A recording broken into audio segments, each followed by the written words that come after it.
A few seconds later, Levi pulled out his phone to check the time and asked, "How about we find a place to sit? I'll have Maverick run through the next scene first." Derek gave him a surprised look. "That wouldn't be right, would it?" Levi smiled gently and said, "The emotional state of a co-star matters just as much otherwise. I might get affected too." After a moment of thought, Derek admitted to himself that he was clearly slowing things down. He worried he'd still be off balance during the read-through and end up inconveniencing others. And besides, two leads spending time together to build chemistry makes perfect sense. Levi even provided a solid excuse for him. "All right," Derek finally agreed. They didn't go far. Just up to the studio's rooftop. The rooftop had been turned into a small garden. A cool breeze swept through, carrying faint traces of floral scent. The sun above warmed the air, but a chill still lingered. Derek pulled his hat up higher and stood at the railing, gazing off into the distance. Levi beside him didn't seem in any rush to speak. He just stayed quietly by his side, glancing occasionally toward the mark on Derek's lip. His gaze was too intense. Derek felt heat rise to his cheeks and shifted his head away awkwardly, trying to escape the attention. After gripping the railing and swaying slightly, he finally spoke slowly.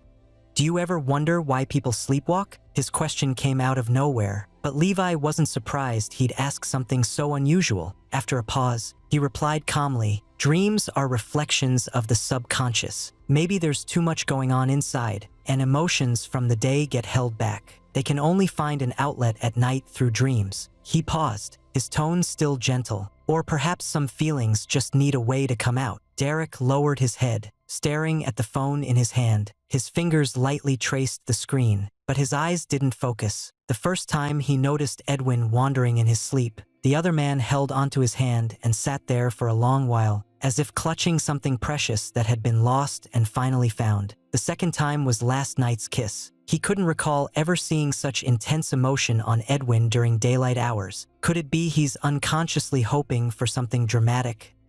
Love, conflict, deep feelings? Derek's fingers moved aimlessly across the phone screen, as if using the motion to distract himself from the increasingly strange thoughts in his mind. "Is that why you've been distracted all morning? So it's a personal matter after all?" Levi propped his chin on the railing, tilting his head slightly as he looked at him with a half smile. Derek hesitated for a moment. "Well, kind of, but not really." With that, he impatiently ran his hand through his already messy hair. "No wonder you've been so stressed." Levi chuckled. "Was it because of the person who gave the gift last time?" Derek glanced at him, suddenly realizing that Levi was the only one among those he could talk to who didn't know about his connection with Edwin. "If you ever want to talk, I'm always here," Levi continued. "If not, just call Chocho up to sing a song. It's better at cheering people up than I am." Derek thought of the cockatiel they both raised like a son and couldn't help but smile. He looked back at Levi, whose expression seemed casual on the surface. Yet beneath it was clear warmth and care that touched him deeply. But Derek didn't plan to speak right away. He couldn't just share these tangled feelings he hadn't sorted out. Especially not the part involving Edwin and that strange dream from last night. He turned his gaze toward the distant sky, where a sudden wave of unfamiliar emotion stirred inside him. Everything from last night felt like wild tides. Waves that effortlessly swept away the careful path he'd once laid out on the shore. "Actually, nothing much." Derek finally spoke, trying to sound light. "Just some personal matters. Nothing too serious, just a bit tricky to sort through." He still couldn't bring himself to confide in Levi. It was too complicated, too private. Even he hadn't figured out how to face it himself. Levi didn't press further, just gave a quiet nod, as if he understood what Derek meant. "Want to pick a song?" he asked. "No thanks," Derek said. "Mason's so protective of his parrot. If he found out I dragged it up here as part of the mood crew, I'd be getting nowhere near a good meal on set for at least 9 months. The rooftop wind kept blowing, easing some tension but also stirring up more thoughts. "Still," Levi suddenly said, "sometimes the hardest part isn't dealing with feelings themselves, but facing your own true thoughts. You don't have to explain anything. You just need to listen to what you really feel." Derek looked up at him, a hint of confusion in his eyes. "What do you mean?" Levi gave a small smile and spoke slowly. "Like it? Go for it. Don't like it? Walk away." Derek teased. Wow, such a simple idea. But before they'd even had time to relax much, Levi's phone erupted with multiple messages. He gave a helpless wave toward Derek and explained, "Looks like Mason just called off our little break." Derek let out a breath. "No problem. Let's go down." Levi replied with a sure, then added, "By the way, that friend you mentioned who keeps sleepwalking, if it's more than just once or twice, maybe you should think about getting medical advice. I've heard too much of this could affect your health." Derek thought to himself, that's not something he'd need to worry about. The two walked down the rooftop together, and as Levi kept replying to his phone, its vibrations never stopping, Derek stepped into the meeting room just in time to see Mason leaning on the table, one hand, while the other flew beneath it, sending quick messages to Levi. Seeing them return, Mason finally moved his phone back onto the table with a blank expression and asked in a detached tone, "Did you two finish syncing up? If so, let's start Act 3. But the way he said it sounded so odd that even the parrot beside him jumped twice and flew onto Levi's hand. After the morning script reading, there was still etiquette training in the afternoon. That evening, Derek asked Jack to book a hotel near the studio, determined to stay outside for a while, so he wouldn't be reminded of last night every time he saw Edwin's face. Still, coming up with a good reason for staying out had taken him quite some thought. Afraid that Edwin might suspect something, in the end, he brought up Mason, claiming he'd been held back due to his low skill level, and chose to stay behind for intensive training on his own to avoid slowing down the team's progress. But Derek had no idea that as soon as he left the studio in the evening, the fangirls waiting nearby immediately posted his exit photo into their online group. Yet Edwin said nothing, just replied with, "Okay." Derek had just let out a breath of relief when he saw another message appear on the screen. "Yes, did I sleepwalk again last night?" Derek's heart skipped a beat, fearing that Edwin might remember something or notice anything unusual upon waking. A flurry of questions and probes raced through his mind, but after several rounds of internal debate, he ultimately decided to play dumb. "No, why?" Edwin said, "I feel some pain. Where's it hurting? Leg? Or mouth? Could it really be your tongue?" Derek's heart pounded in his chest, and he couldn't help but curse his own stubborn memory. How could he remember every single detail so clearly? "Derek, I'm not sure. Maybe you bumped into something in your room? I didn't feel anything. Just slept through the night and came straight to work this morning." About 10 minutes later, Derek turned on the hotel TV and opened The Blue Bird. 2 more episodes were uploaded tonight, wrapping up the Inshan City arc. The preview for the second act was revealed. The Academy arc, which features many flashbacks of Lucas's youth, hence also known as the Youth Memories arc. Sure enough, when scrolling down, he happened to see the official release of Benjamin's character song. Derek sat in silence for a while, mentally preparing himself before cautiously tapping into it. The song was paired with footage from his final studio recording session. William appeared briefly in the clip. Just seeing his ashen expression made anyone think he had a deep grudge against Derek, as if he'd drag him away and hide him at any moment. To his surprise, the song was actually quite listenable. Far from the chaotic mess Derek had feared, he silently thanked the hard-working editing team for saving him from embarrassment, then switched back to the Bluebird main episode, idly scrolling through his phone with that background music playing. As the scene played out where Lucas and Amelia bickered, both of them suddenly drifted into memories of their own youth. Derek couldn't help but let out a soft laugh. It wasn't anything deep. He just happened to see Lucas and Amelia's couple avatar in the Bluebird Plaza. One image showed them pouting at each other, another had them rolling their eyes, but no matter how you looked at it, they were clearly a pair of playful rivals. But the caption above read, "So annoying, I wouldn't even bother with her if it weren't for Benjamin." Upon closer inspection, it turned out the post's tag clearly read, "First Annual Benjamin Fan War Contest Now Live." Scrolling further down, he even spotted comments from both of the main characters themselves. "Austin, great. I can finally see my brother tomorrow." "Charlotte, no worries. My brother's about to go on a trip to the Heavenly Mechanism Pavilion with me. You're not coming along." Derek found their childish banter so amusing that he accidentally tapped like on Charlotte's comment before even realizing it. He hadn't even had time to undo it when a swarm of curious netizens flooded the comments section. The buzz around Ching Miao surged once again. Derek sighed as he watched the comments pour in faster than he could react. The flood was already unstoppable, and trying to undo it would only make things look worse. He could only watch helplessly as his accidental tap quickly turned into a spark, instantly igniting all kinds of discussions around Qingniao. Even Austin posted a tweet within 5 minutes. "Austin, Derek, I'll keep watching you forever and ever." This meme seemed to have been freshly stolen from the fandom chat, with watermarks still fresh. Derek figured this tweet was likely a team decision, since they wouldn't pass up free attention. Perfect timing to boost the show's promotion. Sure enough, as soon as it went live, comments exploded past 10,000, and the related hashtags shot straight to the top of the trending list. He thought for a moment, then decided to play along with Austin's promotional efforts. He immediately shared the post, adding a thumbs down emoji as a playful gesture. "Derek, Lucas, brother made a mistake. See you tomorrow." That spark instantly burned even hotter with the extra fuel he'd added. But Derek didn't have time to check the comment section. He quickly finished watching the latest update of *the Bluebird*, then picked up the script for *wind rising through the long night * and read through a few pages, until his eyelids grew heavy and he finally curled up in bed and fell asleep. The hotel mattress was soft, but nowhere near as comfortable as Edwin's apartment. He woke up the next day feeling oddly stiff in the back, and by afternoon, riding practice left him dizzy from being jolted around. The more time he spent away from home, the more he missed his own bed. Hiding like this wasn't a real solution.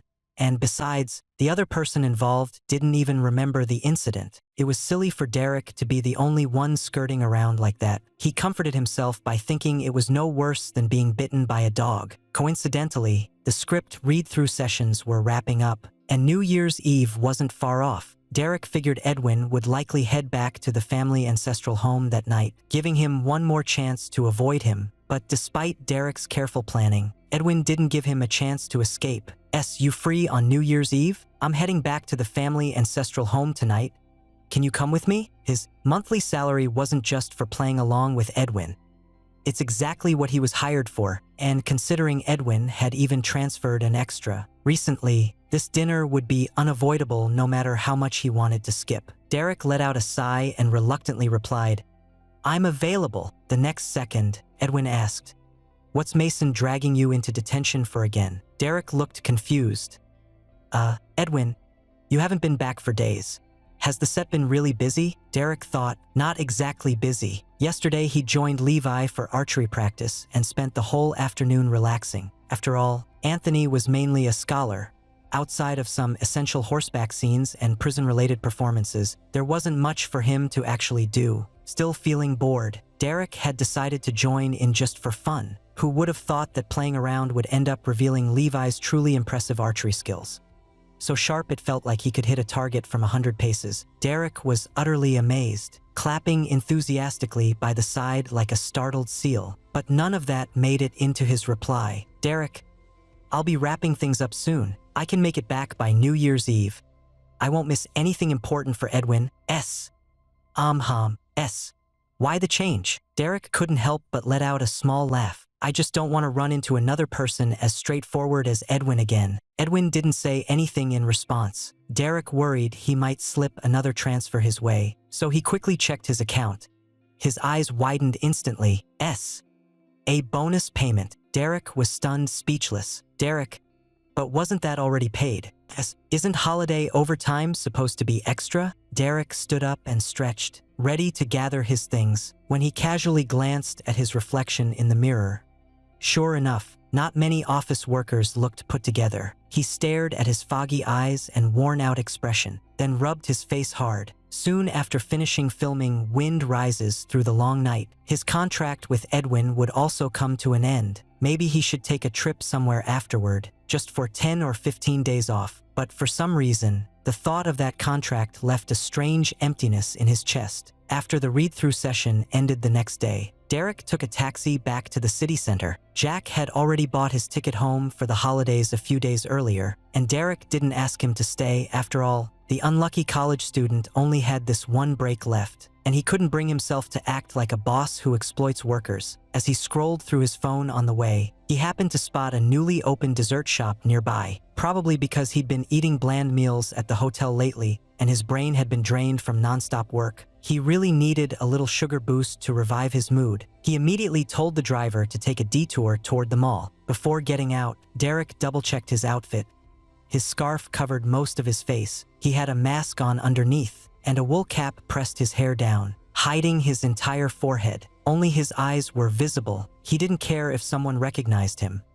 Just not being seen as odd would be more than enough. Derek was wondering whether he should take off the scarf or even his hat when, right after stepping into the mall, a familiar voice suddenly reached his ears. It was his own voice. The neighboring milk tea shop was playing the song he'd casually recorded as Benjamin's character theme. Derek stopped in his tracks. Stunned for a moment, his eyes instinctively turned toward the shop. He hadn't expected to actually hear it. Just a casual recording with an awkward tune. But here it was playing in a store at the mall. It's like someone shouting his first online nickname right in front of him. He squinted again and saw several character stands placed outside the shop, with the leading ones wearing outfits and striking poses that looked strangely familiar. A group of girls wrapped in down jackets were excitedly crowded around the stands, taking photos together. The screen behind them was flashing order numbers rapidly. Clearly, the place had sold out. The preparation counter was filled with paper cups, each adorned with carefully drawn illustrations. The staff making the drinks were moving nonstop, and customers waiting at the pickup counter were packed so tightly it felt impossible to move. Derek hadn't quite processed the overwhelming scene when he quickly snapped a photo and sent it to Austin. Could this be a collab with Asterisk, the Bluebird Asterisk? Then he dashed straight into the dessert shop. He still couldn't get over the fact that instead of "Wishing You Prosperity" playing in the store during the Lunar New Year, it was his high-energy electronic track. Even while picking out a cake, he could still hear his own voice echoing all around. A chill ran down his spine, and he pulled his scarf up higher. After ordering a matcha pistachio souffle, he finally managed to shift his focus away from his restless thoughts, only for the cashier to give him an odd, lingering look as if sizing him up. Probably because of how noticeable his outfit was, Derek nearly broke into a cold sweat. Luckily, the person didn't recognize him. Derek let out a sigh of relief and rushed through the door. Austin replied right then. "Seems like it's a collab with Naishi. What are you doing there?" Derek typed back with one hand. "If I say I was just passing by, would you believe me? Austin, are you alone? The show's youth chapter has gone viral. Be careful and stay off the main paths. You don't want to get spotted." As soon as Derek read the message, he glanced up and silently typed a few more words.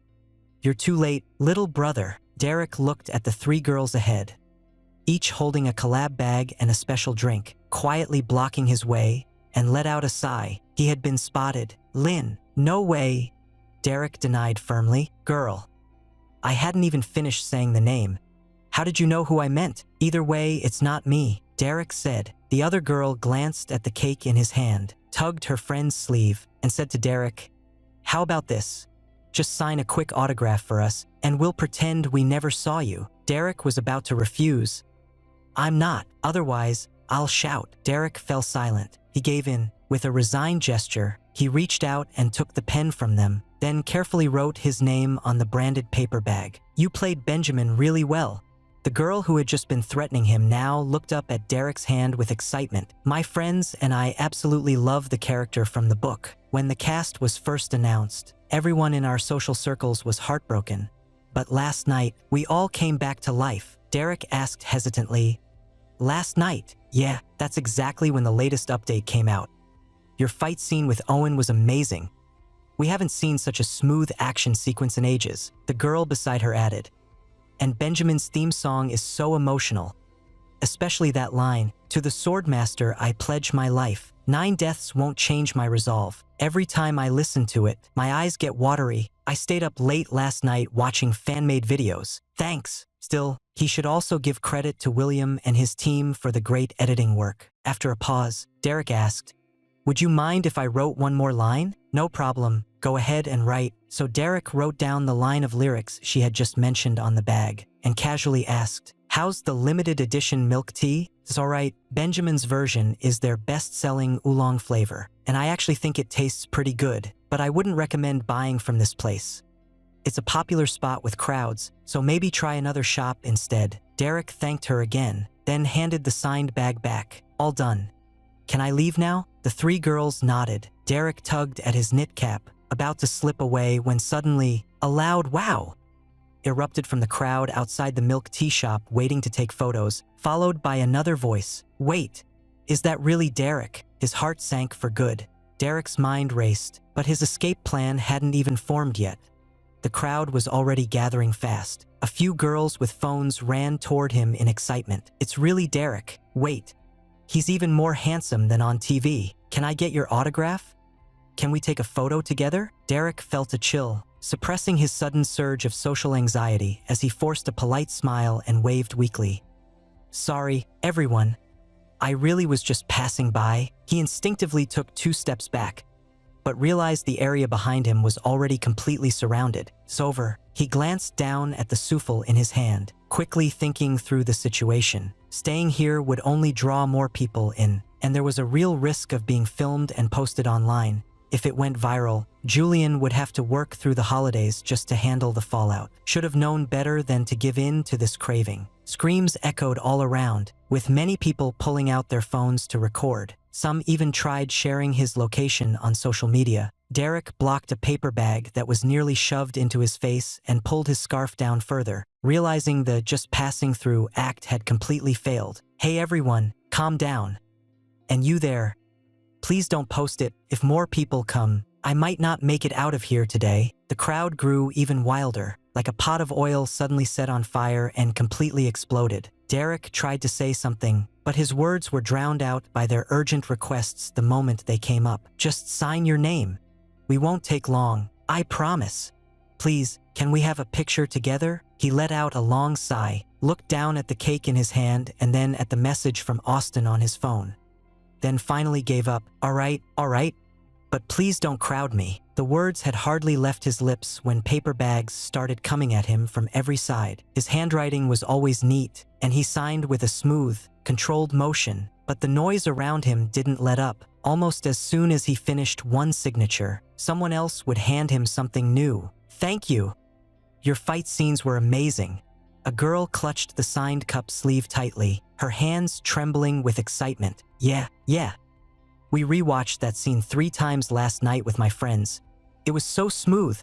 Another girl in a bulky winter coat blinked brightly and spoke fast. "Derek, I admit, I used to shout at you way too loud. Please do more historical dramas." "Derek, thanks." Derek managed a faint smile, but he didn't have the energy to say much more. Derek never thought the Blue Bird would become this popular. He certainly hadn't expected the character he played to be so well received. He clenched his teeth, having already taken off the mask due to the heat, forcing a smile while quietly scanning for an opening. But the crowd's excitement felt like an unyielding net, trapping him right in the center. He'd signed around 10 names, his fingers growing numb. His gaze drifted to the souffle he was holding in his left hand, and a hint of regret stirred inside. He didn't get to eat the cake, but ended up spending more than he planned. "Derek, may I ask a few questions?"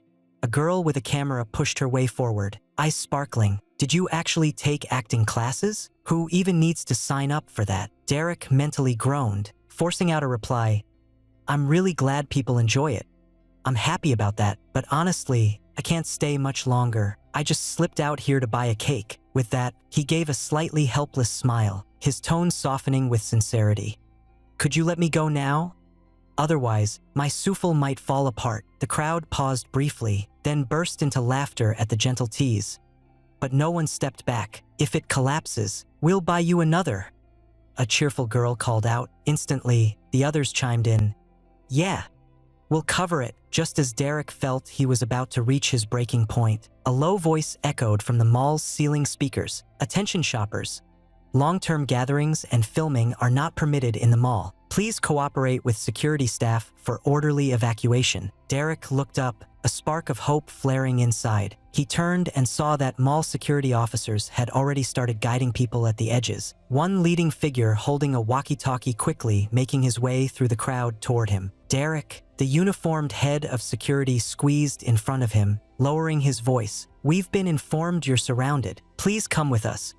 We have a backup exit. Derek felt instantly relieved. A wave of disappointed calls rose from the crowd, mixed with a few shouts. Derek, tell your team to permanently keep that outfit on. And, can you sing Benjamin's character song next livestream? It's amazing. Better not sing it then. Derek gave a sheepish smile toward the source of the voice, kept walking, and waved his hand lightly as a casual reply. With security personnel escorting him, he successfully made his way through the mall's internal staff passage down to the parking level. The mall had even prepared a car for him. Derek got into the vehicle, carefully placed the souffle on the seat, and let out a long breath as he relaxed. Slumping back into the seat like soft clay, a few moments later, he glanced at his phone and found several messages from Austin. Were you spotted? The mall is family-owned. I've contacted the manager, and they'll send someone over soon. 5 minutes. Don't go anywhere else. It won't take long. They've sent someone over. Did you see them? The manager just reached out to me. Next time, remember to bring an assistant. Derek gave him a quick update that he was safe, then thanked him sincerely. I made it out. That was terrifying. This is the first time I've ever been in something like this. I'll never go anywhere alone again. You really saved me. Austin. It's fine. The scenery outside the car window blurred past, sunlight spreading soft, colorful patterns across the glass. Derek let out a long breath and shook his wrist, still tingling with soreness. He casually opened his phone, and the trending list popped up on the screen. Derek being surrounded at the mall, trending fourth in popularity. Benjamin's character song made me cry so hard. Ranked 6th, the young master of Qingniao Academy stays number 1. He clicked on a random post and was immediately greeted by photos and videos of fans spotting him at the mall, with comments already buzzing. As soon as that comment appeared, the tone shifted into a full-blown sour grape fest. Derek, where are you right now? Did you get out safely? The moment Derek answered the call, he heard Julian's concerned voice. I'm fine. Almost home, Derek said, glancing out the window. Sorry about this, Emma. Right before the new year. It's okay, Julian said. Here's what we discussed. We're planning to ride the wave of attention and run a giveaway event. We'll need your signature. Let us know if that works for you. Otherwise, we can come up with another plan. Derek asked hesitantly, how many copies do we need? 100 signatures, Julian said. The rest includes video platform memberships and gift cards, plus the perfume gift sets you filmed before. Just treat it as a New Year present for your fans. Derek let out a relieved breath. All right, then he instinctively added, what about the prize budget? Julian replied, we've got that covered. Company expenses can handle it. Don't worry about it. All right, we've set up a trending topic. Might get a bit attention-grabbing soon. Just stay calm. Derek paused, then warmth spread through him. These tactics were still unfamiliar to him, but the way his new agent handled things, calm yet thoughtful, brought him comfort. He couldn't help but think about giving a well-deserved comeuppance to his old manager all the way back in that remote village. Thank you, Emma. It's okay. That's what I'm here for. Not long after ending the call, Derek's signature instantly appeared at the top of trending topics. The most popular post in the thread looked like a giveaway announcement just posted by his agency seconds earlier. As Derek scrolled down, he even spotted Derek's favorite souffle cake as one of the prizes. Fans who hadn't gotten a signature at the mall quickly flooded the comments, and shares surged at an astonishing pace. Derek finally felt the real impact of the Bluebird asterisk going viral. So much so that buying a cake turned into what felt like a major public moment. It came with fame and recognition, an unshakable spotlight he couldn't ignore. He couldn't quite describe what it felt like. Like his mind had stepped back to watch himself from afar, observing someone else's life through a godlike perspective. That was strange, but knowing that the character he'd carefully built through hard work had touched so many people, he couldn't help but feel a quiet sense of pride. Still, his plan to step away from the spotlight seemed further and further out of reach. The car came to a smooth stop at the building's entrance. Derek picked up the souffle and stepped into the cozy hallway. He shook his head with a sigh. Oh well, whatever. As soon as Scholars Palace Youth premiered, the viewership for Bluebird hit a new peak. Early on New Year's Day, Oliver sent a red packet in the main group chat, but Derek woke up too late and didn't get a single cent. Meanwhile, the writer Ava secretly sent him a big one in a private message. Ava, wishing our chosen Benjamin a thriving year ahead with even greater success. transfer dollar. Derek, still half asleep and hair all over the place, paused for a moment, then replied, "Thanks for the well wishes, Ava.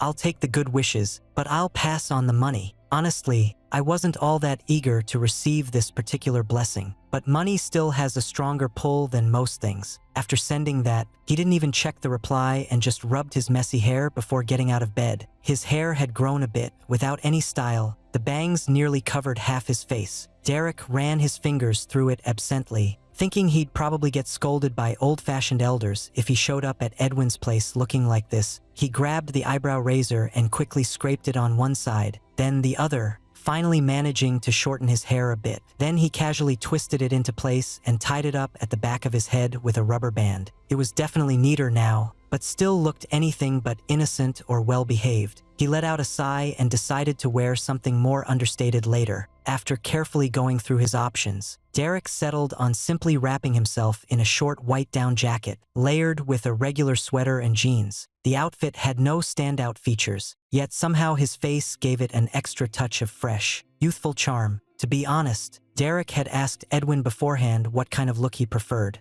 After all, people from their background often came with unexpected expectations. He didn't want to mess up and embarrass Edwin while doing a job for him, but Edwin just shrugged it off, even turning down the idea of wearing a suit. No need for all that formality, that's what he said. So Derek just went with whatever felt most comfortable, especially since winter in a city was freezing, like some kind of icy spell. Just stepping outside for a few extra minutes sent chills straight into his bones. He wasn't one to care much about the cold.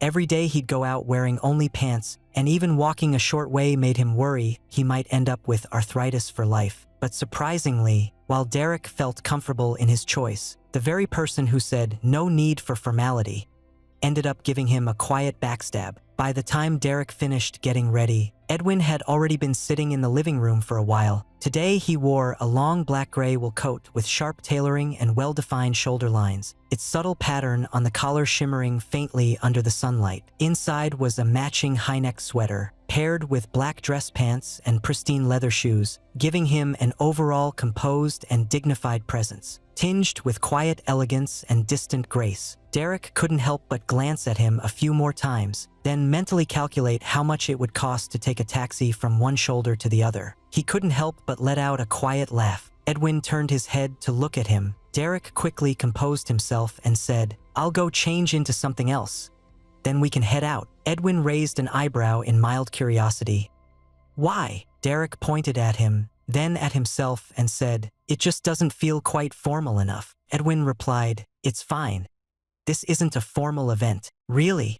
Derek asked back, though inside he was thinking, "I hope I won't be left standing by the side just because my clothes aren't good enough. Only to have you say at the end, 'Mr. Lin, please take a seat after you've nearly finished eating.'" Edwin's wheelchair slowly moved closer as he looked up, studying Derek's lively expression, then reached out and gently gripped his wrist. "Come on. Don't worry, you'll eat well." It was as if he had read Derek's mind. With his boss's promise, Derek didn't bring up changing clothes again. He followed closely behind Edwin's wheelchair, then suddenly remembered something and asked, "So, when I meet your elders later, what should I call them? There won't be too many people, right?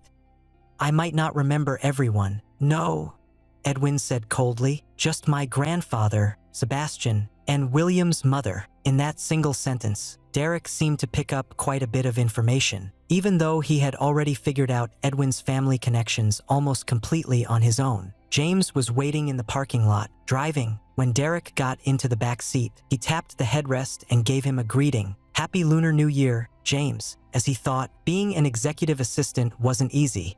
Still working during holidays. "Happy Lunar New Year, Derek. I'll drop you and Mr. Edwin off at the old house, then head home myself," James said. Derek gave a small laugh, puzzled why everyone today seemed to understand his thoughts so clearly. "Is James from around here?" "Yeah, I've lived here my whole life. I'm used to it," James said, glancing briefly at his quiet boss in the rearview mirror, clearing his throat lightly. "I usually stay until New Year's Eve when Mr. Edwin needs me." Derek gave a soft, "Oh," then glanced toward Edwin again. "He gets overtime pay," Edwin said. Derek.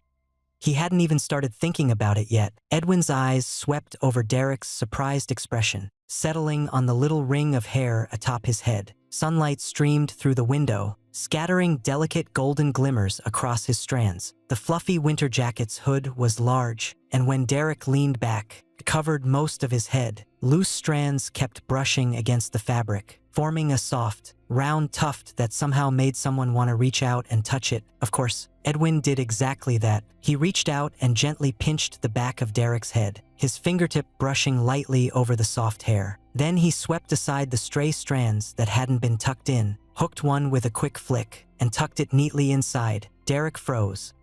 His nose caught a faint scent following Edwin's hand, like smoldering ebony wood. Intense but not harsh, carrying a quiet, restrained warmth. His heart gave a sudden thump. As soon as Edwin pulled his hand back, Derek instinctively reached up to touch his own hair and blurted out without thinking, "I didn't hide anything in there." Looking at Edwin's increasingly mischievous expression, Derek added with a flustered laugh, "Do I need to go through security screening before visiting your place?" Edwin almost laughed at how his mind worked, but he said nothing in the end. Mu family's ancestral estate was located on the outskirts of town. Derek had only been there once before, on his wedding day, when it was too dark to see much. Now, for the first time, he could take in every detail. The ornate iron gate with intricate floral patterns slowly swung open, revealing a spacious and elegant traditional Chinese courtyard. Wide driveways lined with diverse greenery, bamboo and ginkgo trees intertwined gracefully. In the center of the courtyard stood a small water feature sculpture, where water quietly flowed along the natural grooves of dark stone tiles. Derek suddenly felt like Lu Lao Lao stepping into Grandview Garden,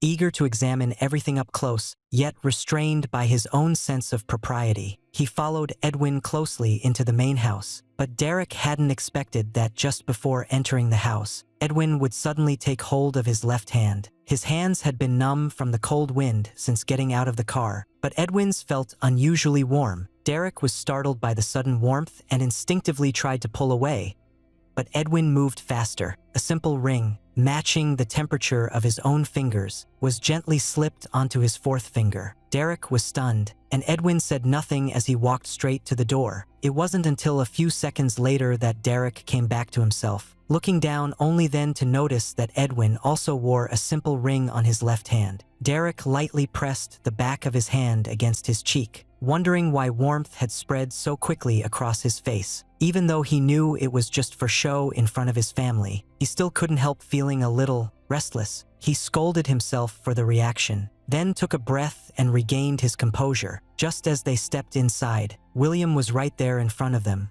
his hands gripping what looked like a piece of bread. Seeing them arrive, William froze for a moment before stiffly lowering his hands. He gave Edwin an uneasy glance, then turned to look at Derek beside him, but the dog was far more enthusiastic.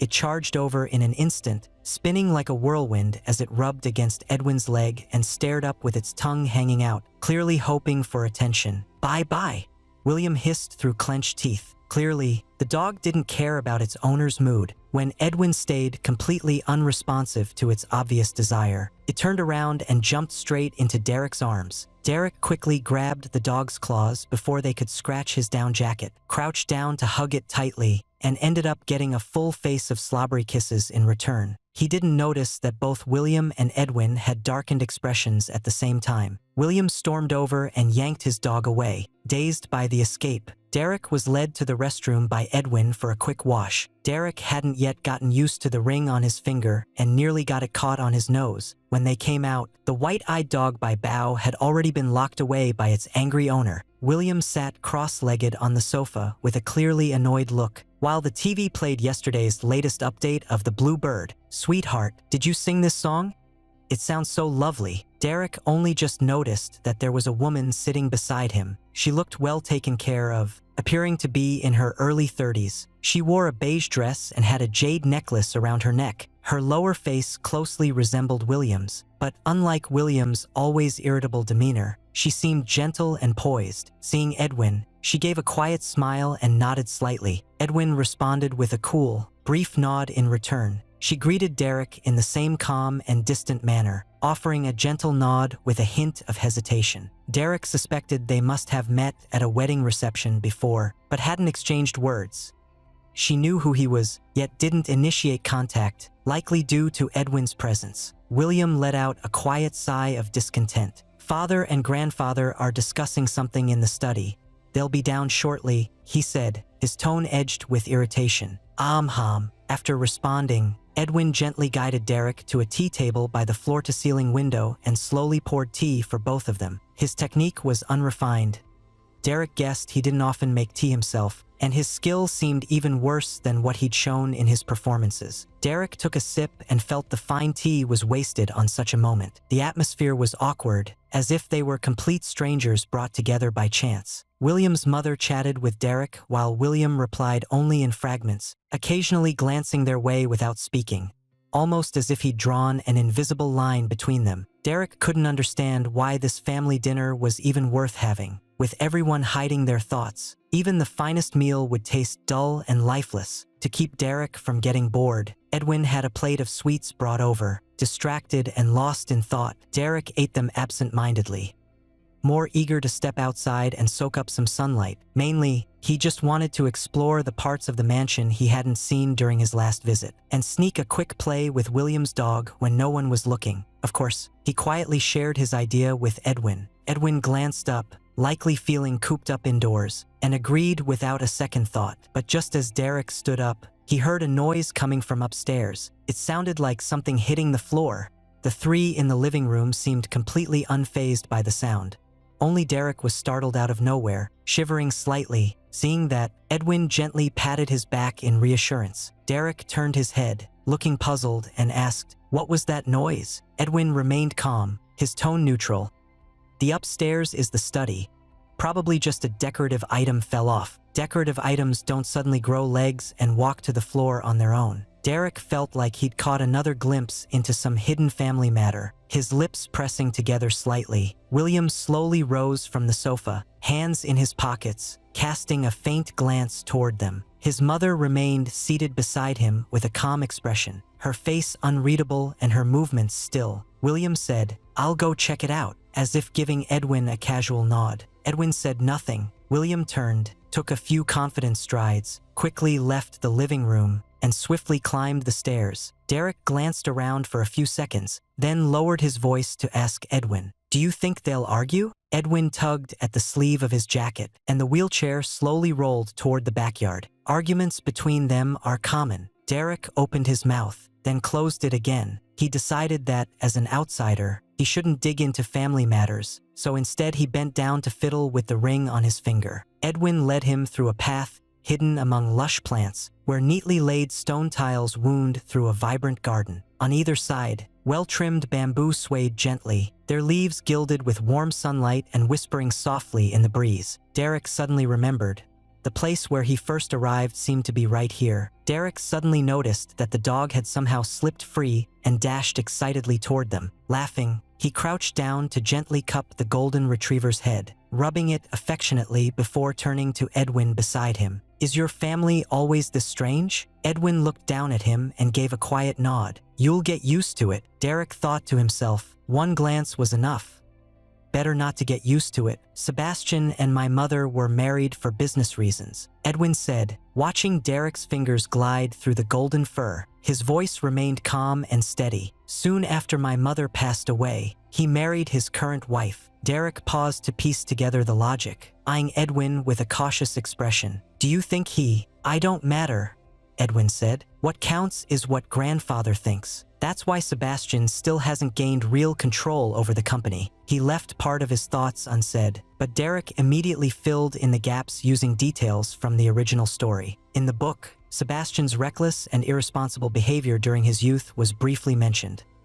Thomas never trusted him with real responsibilities early on, and later, due to rumors of an affair, he was given a meaningless title instead. Since Edwin's grandfather had once been Thomas's close comrade-in-arms, Sebastian felt too ashamed to face his former in-laws after that incident. Once Edwin came of age, power within Mu Group gradually shifted toward him. Sebastian wasn't willing to accept this, So he first tried every possible way to rebuild a relationship with his long-ignored eldest son. But Edwin remained distant and unimpressed. Even as his own father, Sebastian didn't want to push too hard, so he redirected his efforts toward Thomas, hoping the old man might change his mind and give him some share of influence. Of course, he also didn't forget to secretly build support within Mu Group using his limited understanding. Derek recalled that the original story had little detail on this matter, mentioning it only briefly during Edwin's final confrontation with William. It seemed Edwin believed Sebastian was behind the accident that left him partially disabled. With a younger heir gone, Thomas had no choice but to focus his attention on either Sebastian or William, clearly benefiting the father figure in the end. But at the time, that argument was strongly challenged by William. Yet now, as Derek looked up into Edwin's eyes, he suddenly felt that Edwin's suspicion might not be unfounded. He released his grip on the dog's fur and placed a hand gently on the armrest of Edwin's wheelchair, speaking half in jest. "It was tough, but thankfully you grew up just fine." Edwin lowered his gaze, studying Derek's cheerful expression. The plain band on his finger caught the sunlight, glinting faintly. His own hand, wearing a matching ring, twitched slightly, as though wanting to reach out, but then stayed still. After a moment, his throat moved up and down as he said, "If he says anything at the dinner table, just ignore it." Derek looked at him with confusion. To make holding the dog easier, he'd been crouching since earlier. Speaking to Edwin required tilting his head up slightly. From Edwin's perspective, Derek's expression unexpectedly mirrored that of the golden retriever beside him. Innocent and curious, head tilted sideways, eyes wide and glistening in a way that felt oddly endearing. Edwin couldn't resist lifting his hand and lightly brushing it over Derek's head. The cold ring brushed against Derek's earlobe, making him flinch instinctively. Memories long pushed aside surged back into his mind. For a moment, Derek didn't know how to react and simply stood frozen in place. "You just focus on eating enough," Edwin said. "After dinner, we'll leave and go see the fireworks." A few minutes later, Derek was called back by the butler, who had come out searching for them after barely circling the backyard. The sun was slowly setting, and slanted rays of light streamed through the curtains onto the wooden floor. The chandelier in the dining room ceiling resembled a vast, intricate tapestry, casting soft and vibrant illumination. Several decorative paintings framed in dark wood hung on the walls, while a long dining table dominated the center, surrounded by modern leather chairs. Though the combination of styles seemed unusual at first glance, it somehow felt harmonious together. Thomas sat at the head of the table, dressed in a black silk cheapao, his hair streaked with gray. His expression was stern, likely due to having just been upset, and he appeared somewhat withdrawn. Beside him rested an ochre-colored teapot, which he sipped from slowly and deliberately. Seeing them enter, he glanced sharply at Derek before speaking directly to Edwin. "You're here." Then he gestured toward the seat beside him. "Edwin, come sit here." It was the first time Derek had ever heard someone address Edwin so affectionately. This odd contrast made him feel oddly endearing. Derek followed Edwin and took a seat to Thomas's right. Across from them, Sebastian appeared distant and expressionless. The intensity of his frown was nearly on par with his father's. "Who is this?" Derek looked nothing like the man Sebastian remembered from when Edwin first married. Back then, he'd only recalled Edwin dutifully marrying a flamboyant, makeup-loving pink-haired young starlet, completely unlike this composed and fresh-faced young man. So it took him a moment to recognize him. Upon hearing this, Edwin lifted his eyes with quiet amusement, glanced briefly at Sebastian, then gently took hold of Derek's hand resting on the table. "We met once before at your wedding," he said teasingly. "Could it really be that you've forgotten already?" Sebastian finally realized, furrowing his brow as if trying to recall something. "Oh, it's you," Sebastian said at last, managing a faint smile that didn't reach his eyes. The distant and cold tone behind it sent a chill down the spine. "I never thought Edwin would bring you here." "Yeah, I was worried he'd be bored at home," Edwin said calmly, gently squeezing Derek's fingers. Thomas paid no attention to the subtle tension between his son and eldest grandson, continuing to sip his tea with a slow, composed voice. "Since the food's ready, let's eat before it gets cold." The table was filled with an impressive spread. Chinese delicacies alongside Western-style roasts, rich truffle soups to unique dessert creations. Everything looked flawless. Thomas occasionally chatted with the two grandsons, while William's mother joined in now and then. Derek felt like the quietest one at the table, but he didn't mind. It was comforting to see that Edwin had kept his promise. But just as the mood at the table remained fairly relaxed, Sebastian suddenly spoke up. "You're Derek, right?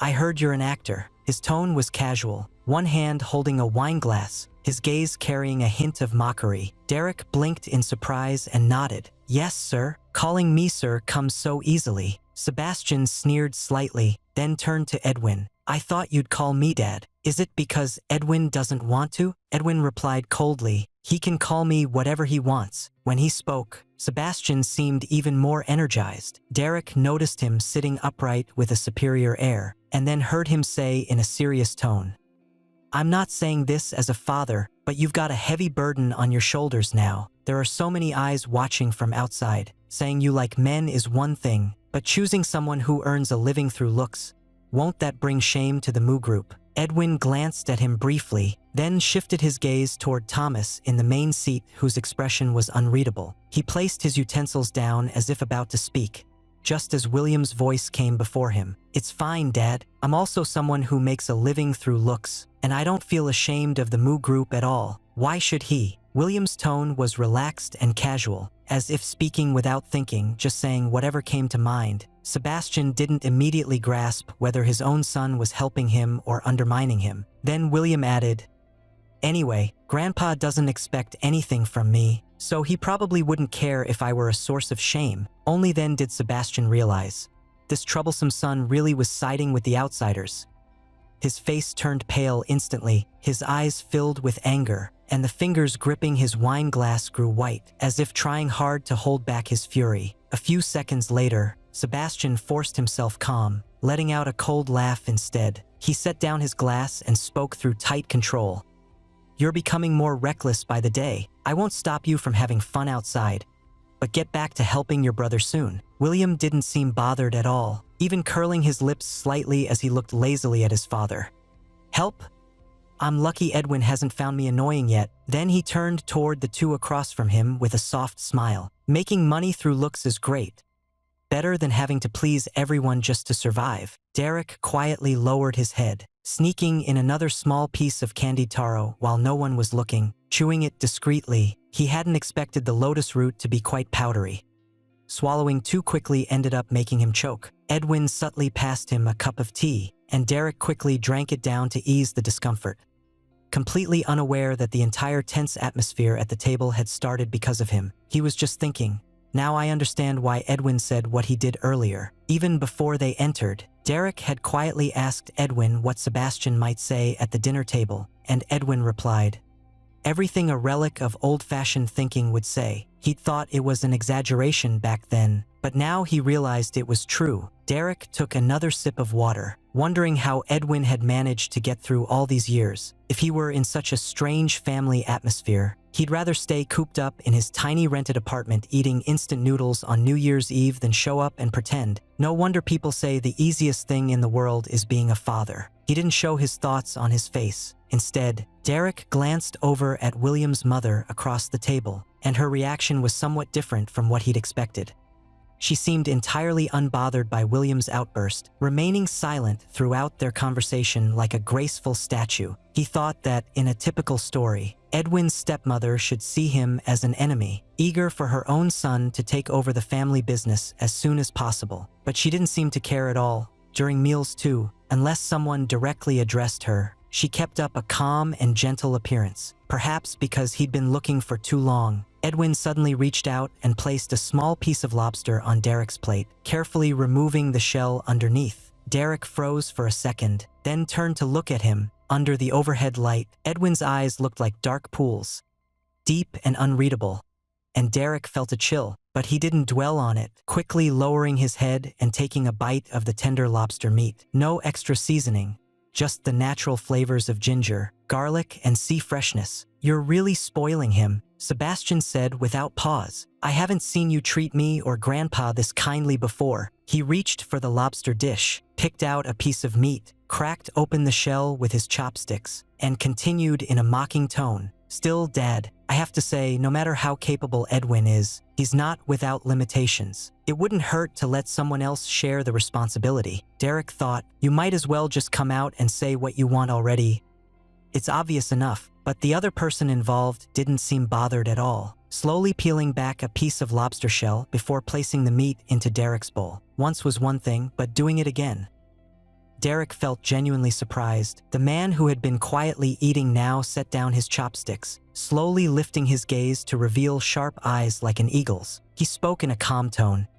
You don't need to say another word about this, but his voice was deep and firm, carrying an unshakable authority. Then he glanced at Sebastian's furious expression before turning his eyes toward Edwin. I've always had a good sense of people. Edwin is more reliable than you. I feel confident leaving Mu Group in his hands. As for the second son, he's still young. If he ever wants to come back in a few years, Edwin can bring someone else on later. And you, Thomas said with a dry laugh, did you finally get tired of that last project? You're a father now. Stop causing trouble for Edwin. And let's talk about Edwin's companion. Thomas turned his gaze to Derek. As a father, you didn't set the right example before. Now what are you even trying to do? Sebastian's face paled instantly. His mouth moved as if he wanted to say more, but was silenced by Thomas's piercing stare. No words came out. William seemed completely unfazed, continuing to eat with a relaxed smile on his face as if nothing mattered. Derek glanced sideways, feeling a little puzzled. William's attitude clearly stood in stark contrast to his father's cold detachment and hostility. What was this, anyway? A strict grandfather, an absent-minded father, a laid-back younger brother, and a broken me? Thinking that, Derek couldn't help but let out a small chuckle. Edwin glanced at him and then scooped another piece of ribeye onto his plate. Enough, enough, Derek mumbled in a low voice, taking a bite from the lamb chop he hadn't finished yet. I can't eat another thing. Edwin let out a soft laugh, and for a brief moment, warmth flashed in his eyes. Stop forcing yourself if you're full, he said gently, yet still added a little more to Derek's plate. I just didn't want you to feel awkward about eating. Well, it wasn't so bad. Just treating everyone like NPCs in a story made things easier for him. Derek thought to himself, Thomas, being elderly, couldn't eat much. Not long after, he leaned on his cane and left the table, guided back to his room by a butler. Seeing this, Derek started to rise. But Edwin caught his wrist and gently pulled him back down. Keep eating, Edwin said. Grandpa always does this every year. Finish the rest at your own pace. Derek gave a soft "oh" and glanced at the quiet family of three across the table before finally reaching for his chopsticks toward William's plate. William shot him a quick side-eye. You really can eat, huh? Derek picked up the second piece. William rolled his eyes again. Derek couldn't help but chuckle, yet kept moving his chopsticks quickly, as if deliberately trying to annoy William. After all, the atmosphere at this family dinner was so strange that he'd barely be able to eat without finding some distraction. Does Edwin not feed you at home? William shot back. You're eating even when we're talking. Now you're still doing it. Sebastian, sitting nearby, looked at William in mild surprise. Just moments earlier, being unexpectedly interrupted by his younger son had already annoyed him deeply. Now he was even more taken aback to see William actually engaging with the other person. While he didn't know Edwin well, he knew his son quite well. William usually avoided anything to do with Edwin, and at the wedding, his dislike for this older brother-in-law had been painfully obvious. Sebastian frowned slightly, wondering when exactly they'd started getting along. Derek didn't notice the fleeting doubt in Sebastian's eyes. Seeing that Edwin showed no sign of stopping him, he reached out once more to tease William. Food is meant to be eaten, isn't it? If you're not going to eat it, I will. William let out a soft huff of annoyance and quickly grabbed the last piece of meat from the plate just before Derek's chopsticks could reach it. Who said I wasn't going to eat it? Derek reached for a nearby cup of caramel brulee, lounging back in his chair with an easygoing air, clearly playing the generous one who wouldn't bother over something small. William gritted his teeth slightly. Before Derek could even smile, a warm sensation suddenly brushed against his lips. Edwin's fingertip gently traced across his lower lip and asked, Are you full yet? Derek froze for a split second. By the time he reacted, William had already slammed his chopsticks down on the table with a sharp snap and stood up. Sorry, William said. I'm done eating. Then he walked away from the table. Edwin withdrew his hand, quickly wiping the caramel sauce off his fingers on a napkin. His gaze turned sharp and intense as he looked at Derek and asked again, "And you? Are you full too?" Derek nodded slowly, still dazed. "About done," he replied. Edwin gave a soft reply, took a clean handkerchief, gently grasped Derek's hand, and carefully wiped each finger and every crevice before gently placing it back into his own palm. "Then we'll be on our way." As soon as he finished speaking, Edwin nodded to the butler standing nearby, then slowly guided the wheelchair out of the dining room. Derek walked closely beside him, eyes lowered at their intertwined fingers, a mix of emotions swirling in his chest. He glanced back briefly.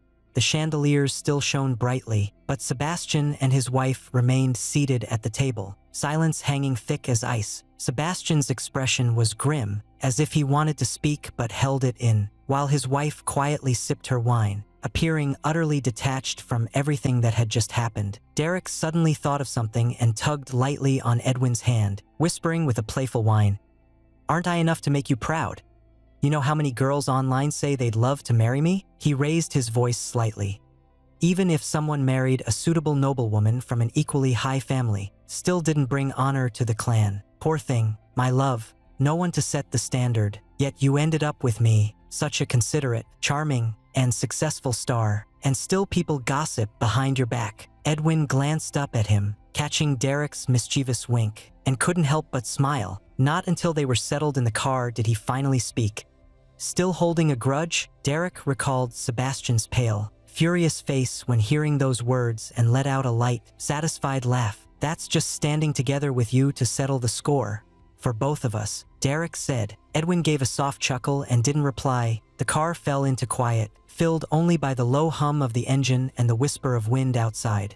Yet the silence wasn't heavy. Derek gazed out at the sky darkening slowly, streetlights and neon signs flickering on one by one. Red lanterns hung high, golden paper decorations fluttering gently in the breeze, and the whole city glowed with a radiant warmth. Suddenly remembering Edwin's earlier mention of watching fireworks, he asked curiously, "You said fireworks?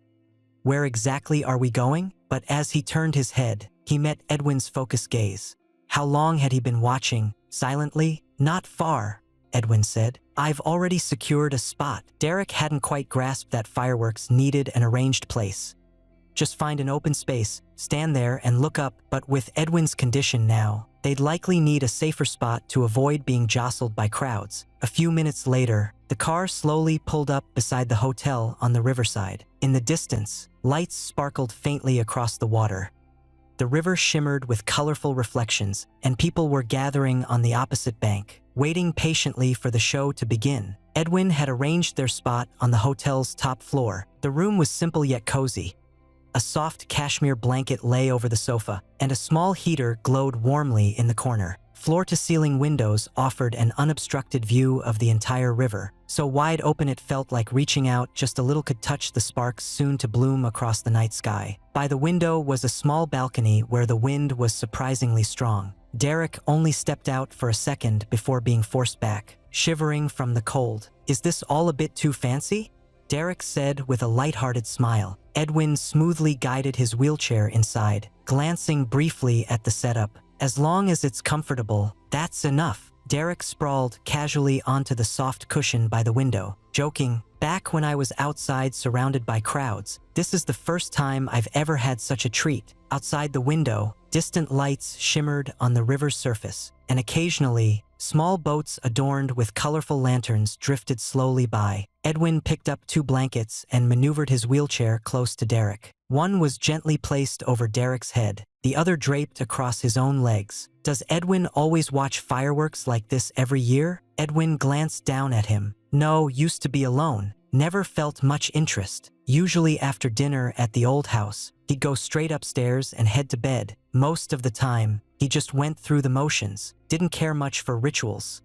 Thought they were pointless, but things are different now." Derek blinked slightly, surprised by the reply. He leaned back against the window, his head resting lazily on the glass, and said offhandedly, "So this year's only because of me?" The moment he said it, he felt the atmosphere shift. came out a little too suggestive for comfort. Edwin didn't answer right away, his eyes growing darker for a moment before he softly said, "Yes." That single word landed like a stone in Derek's heart, sending ripples across its surface. He suddenly felt uneasy and quickly turned away, pretending to look intently at the riverbank opposite, pulling his blanket tighter around his head as if trying to act casual. "Well, I'm truly honored." Edwin watched him fidgeting in that awkward way but said nothing. Not long after, the first burst of fireworks exploded. The sky instantly lit up with dazzling bursts of light and color, as if painted by fire itself. Golden streaks shot through the air like falling stars, their echoes ringing out one after another, making even the surrounding air tremble. Derek leaned against the edge of the bed, completely absorbed in watching the scene outside. His face was illuminated by the glow, his eyes reflecting a sky full of shimmering light as if filled with stars. So lost in the moment was he that he didn't notice when Edwin quietly rolled closer. "Do you like it?"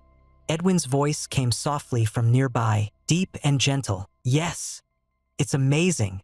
Derek nodded instinctively, then couldn't help but add, "It's way better than the fireworks back home. The space is too small to find a good spot, and they're over in just minutes." He didn't realize he'd said something off, and Edwin didn't ask. He quietly studied Derek's profile, his deep eyes like the ocean depths or a quiet night sky. A few seconds later, he murmured softly, "It really is beautiful," but the words were quickly drowned out by the roar of fireworks. Derek only caught faint echoes and couldn't make out what was said. He turned his head in confusion, and a massive golden firework soared into the sky, glowing like a shooting star before instantly blooming into a dazzling burst of light. The crowd along the riverbank began cheering and counting down. Derek saw Edwin part his lips, but the loud voices and the explosions from the fireworks drowned out every sound. "What?" He leaned in a little closer, asking blankly. Edwin lowered his head slightly, moving close to Derek's ear. The crisp, woodsy scent of his cologne enveloped him. Derek's heartbeat skipped, as if all the surrounding noise had vanished at once. He could hear a clear, cool voice speaking right beside his ear. "Happy New Year, Derek." On the first day of Lunar New Year, Levi slept in until late afternoon before finally waking up. He rubbed his eyes drowsily and reached for his phone, immediately seeing dozens of messages from Derek on WeChat. The top few messages had been deleted, followed by a long string of emoji packs sent in the early hours, the time when he was probably still with Mason. He stared at his screen in disbelief, swiping through several pages before finally finding the text message. "Derek, sorry. I can't sleep. I have a friend, really a friend, not made up or imagined. He thinks there's someone who might like him. Not that it's serious or anything, but still, he feels like this person shouldn't really be interested in him. It's not because he lacks confidence, but more like fate seemed to have set it up so this person should be with someone else instead. But they've shared a kiss before on New Year's Eve night. They watched fireworks together at a hotel, and even got him a really thick red envelope. Wait, hotel kind of feels off. But honestly, it was just two people lying under blankets, talking the whole time. They've lived together for a while, and at first he only saw the other person as a regular roommate. Then things changed unexpectedly. Well, that kiss was also an accident. My friend's been holding back on telling them about it, afraid it might ruin their friendship. After a few minutes, he added, "Forget it. I just can't figure this out. No, I mean my friend is the one who's confused." Half an hour later, I'm still wide awake, but the fireworks were actually really beautiful. I just wonder, why watch them at a hotel? And the person was pretty nice too. That was his exact words. "I'm just relaying them for you." Levi almost burst out laughing. The drowsiness in his mind vanished instantly. He'd only mentioned it casually during their last chat, and never thought he'd actually get a response. His fingers hovered over the keyboard, unsure how to reply to Derek. Then, after holding back for a moment, he couldn't help but let out a soft chuckle. This person was using a clumsy friend excuse, making up contradictory and inconsistent stories, even trying to hide behind the phrase, "relaying on behalf of someone." Levi almost wanted to ask back, "Wasn't that friend actually you?" But he worried the other person might get upset and block him instead. He paused to think for a moment, then started typing his reply. "Hey Shaos, yeah.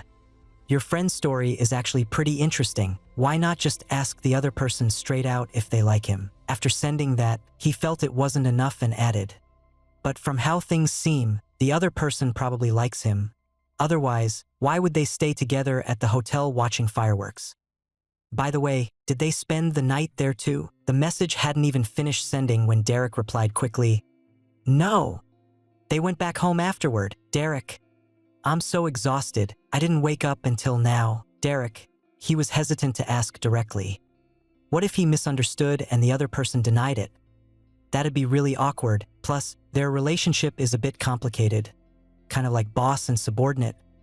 The other guy's almost like half his boss, so it's hard to just come out and ask. Levi thought back on the upper management at Infinite Entertainment. Most of them seemed to be middle-aged men with round bellies. He couldn't picture anyone matching Derek's description. Xiaoxie, so what was it like when they...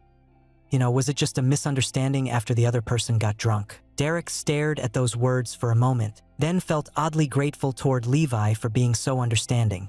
Almost as if he'd already thought up an explanation, he curled tighter in the blanket and turned over in bed. Hearing the door close outside his bedroom, he guessed Edwin had left, then slowly pulled himself off the mattress. Derek, pretty much just a dark, quiet night with no lights on. The other person just couldn't hold back and kissed him suddenly. My friend didn't have time to react and ended up going along with it without really thinking. He was bothered by it for days afterward. Derek, that person probably doesn't even remember kissing anyone that night, or who they kissed. For that matter, Levi asked, what did your friend feel like at the time? Derek thought it over, then typed, it was kind of soft. Derek, the way they kissed wasn't bad either. Xiaoxie, have you ever thought about how a normal person would react in this situation? Derek, huh? Xiaoxie, a normal person would just think the guy's acting crazy from being drunk, then push him away. Derek, so you're saying my friend isn't quite normal? Levi let out a weary sigh.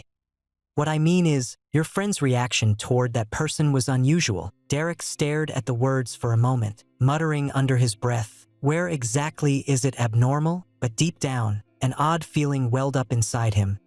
He felt strangely uneasy. He thought, Edwin has a weak leg. How could he really push him away? What if something went wrong? Then again, he'd felt frozen at the time, completely unable to react. How could he have thought about pushing back? And he had tried, hadn't he? But Edwin was so much taller. He simply couldn't do anything. The kiss was already done, and the other person didn't even know what they'd done.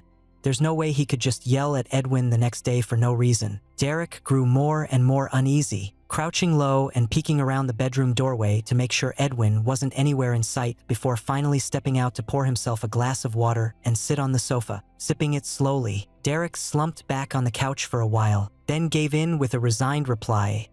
Maybe, after all, he's good-looking, wealthy, and has helped him quite a bit. Anyone would be moved by that. Derek, but he feels this current situation is just right. He doesn't want to change it, and he's afraid of being changed by someone else. Derek kept recalling that night's dream.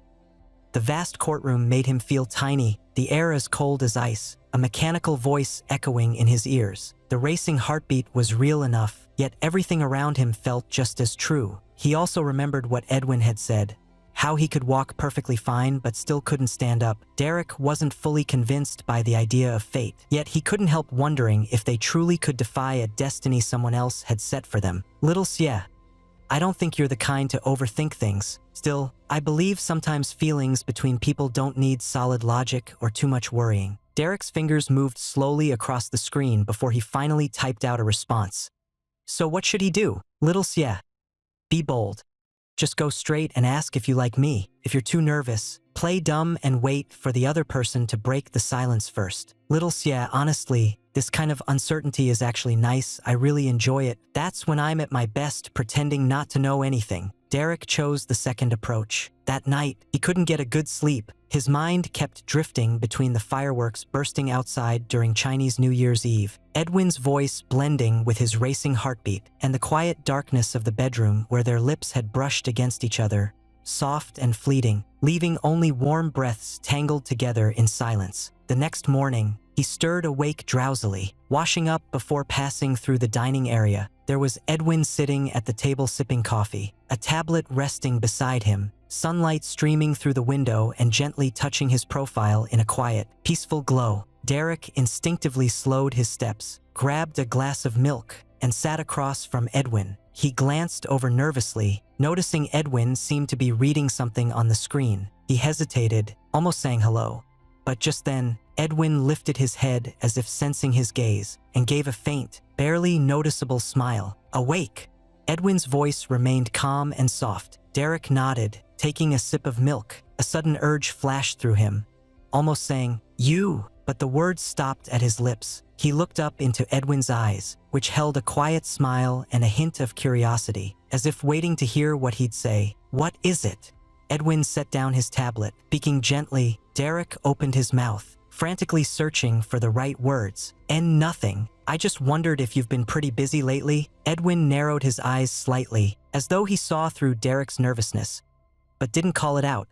Just gave a soft nod. "Yeah, not too bad. I have to attend a reception tonight. Might be late coming back." Derek let out a quiet breath, quickly lowering his head to keep drinking milk, hiding his nervousness. "The things you asked me to handle earlier are nearly done. I've sent the documents your way." Edwin paused, then added, "Do you need any more help with what comes next?" Derek thought for a moment and said, "I'll take a look first." Edwin nodded without pressing further, turning his gaze to the window as if lost in thought. Derek finished his milk and was just about to stand up to go back to his room and change when Edwin suddenly spoke. "Do you have a shoot today? What time are you leaving?" Derek blinked, surprised that Edwin had asked. He hesitated before replying, "Yeah, around 10 o'clock probably. Emma will send someone to pick me up." Edwin said calmly, "I'm heading out soon. Let's go together." Derek turned sharply toward Edwin, his expression showing surprise and unease. He instinctively waved a hand. "I don't want to trouble you." "No trouble at all. Just on the way," he said, rising from his seat and adjusting his cufflinks. "James will be downstairs soon." Derek almost protested again, but the words caught in his throat. "All right." 10 minutes later, Derek had changed into his clothes and was heading downstairs with his bag when he found Edwin already seated in the car waiting for him. The black sedan sat in the sunlight, its body shimmering softly. Edwin, dressed in a sharply tailored suit, leaned quietly against the back seat, looking almost like a model stepped out of a fashion magazine. Derek lowered his head as he got into the back seat and fastened his seatbelt. "What are we shooting today?" Edwin asked. "A magazine cover with Austin," Derek said, rubbing his face which had stiffened from the wind. "Just doing our part. Nothing special." The photo shoot was a last-minute addition. After the release of the Young Birds Academy Boys series, it became an unprecedented hit, with topics about Benjamin and Lucas brothers consistently topping trending lists every single day. Julian and Austin's team had originally planned to spend the entire Lunar New Year holiday doing a live stream watching show together or filming a joint video. Then suddenly, a well-known fashion magazine in the industry sent out an invitation, so they ended up going along with it without hesitation. Edwin gave a soft and didn't press further. When the car pulled up to the shoot location, Derek was just about to unfasten his seatbelt when Edwin said, "I'll have my driver come get you afterward." "No need for that." Derek quickly refused. "I can make it back on my own." Edwin raised an eyebrow slightly, his gaze drifting over him like he was observing a nervous cat.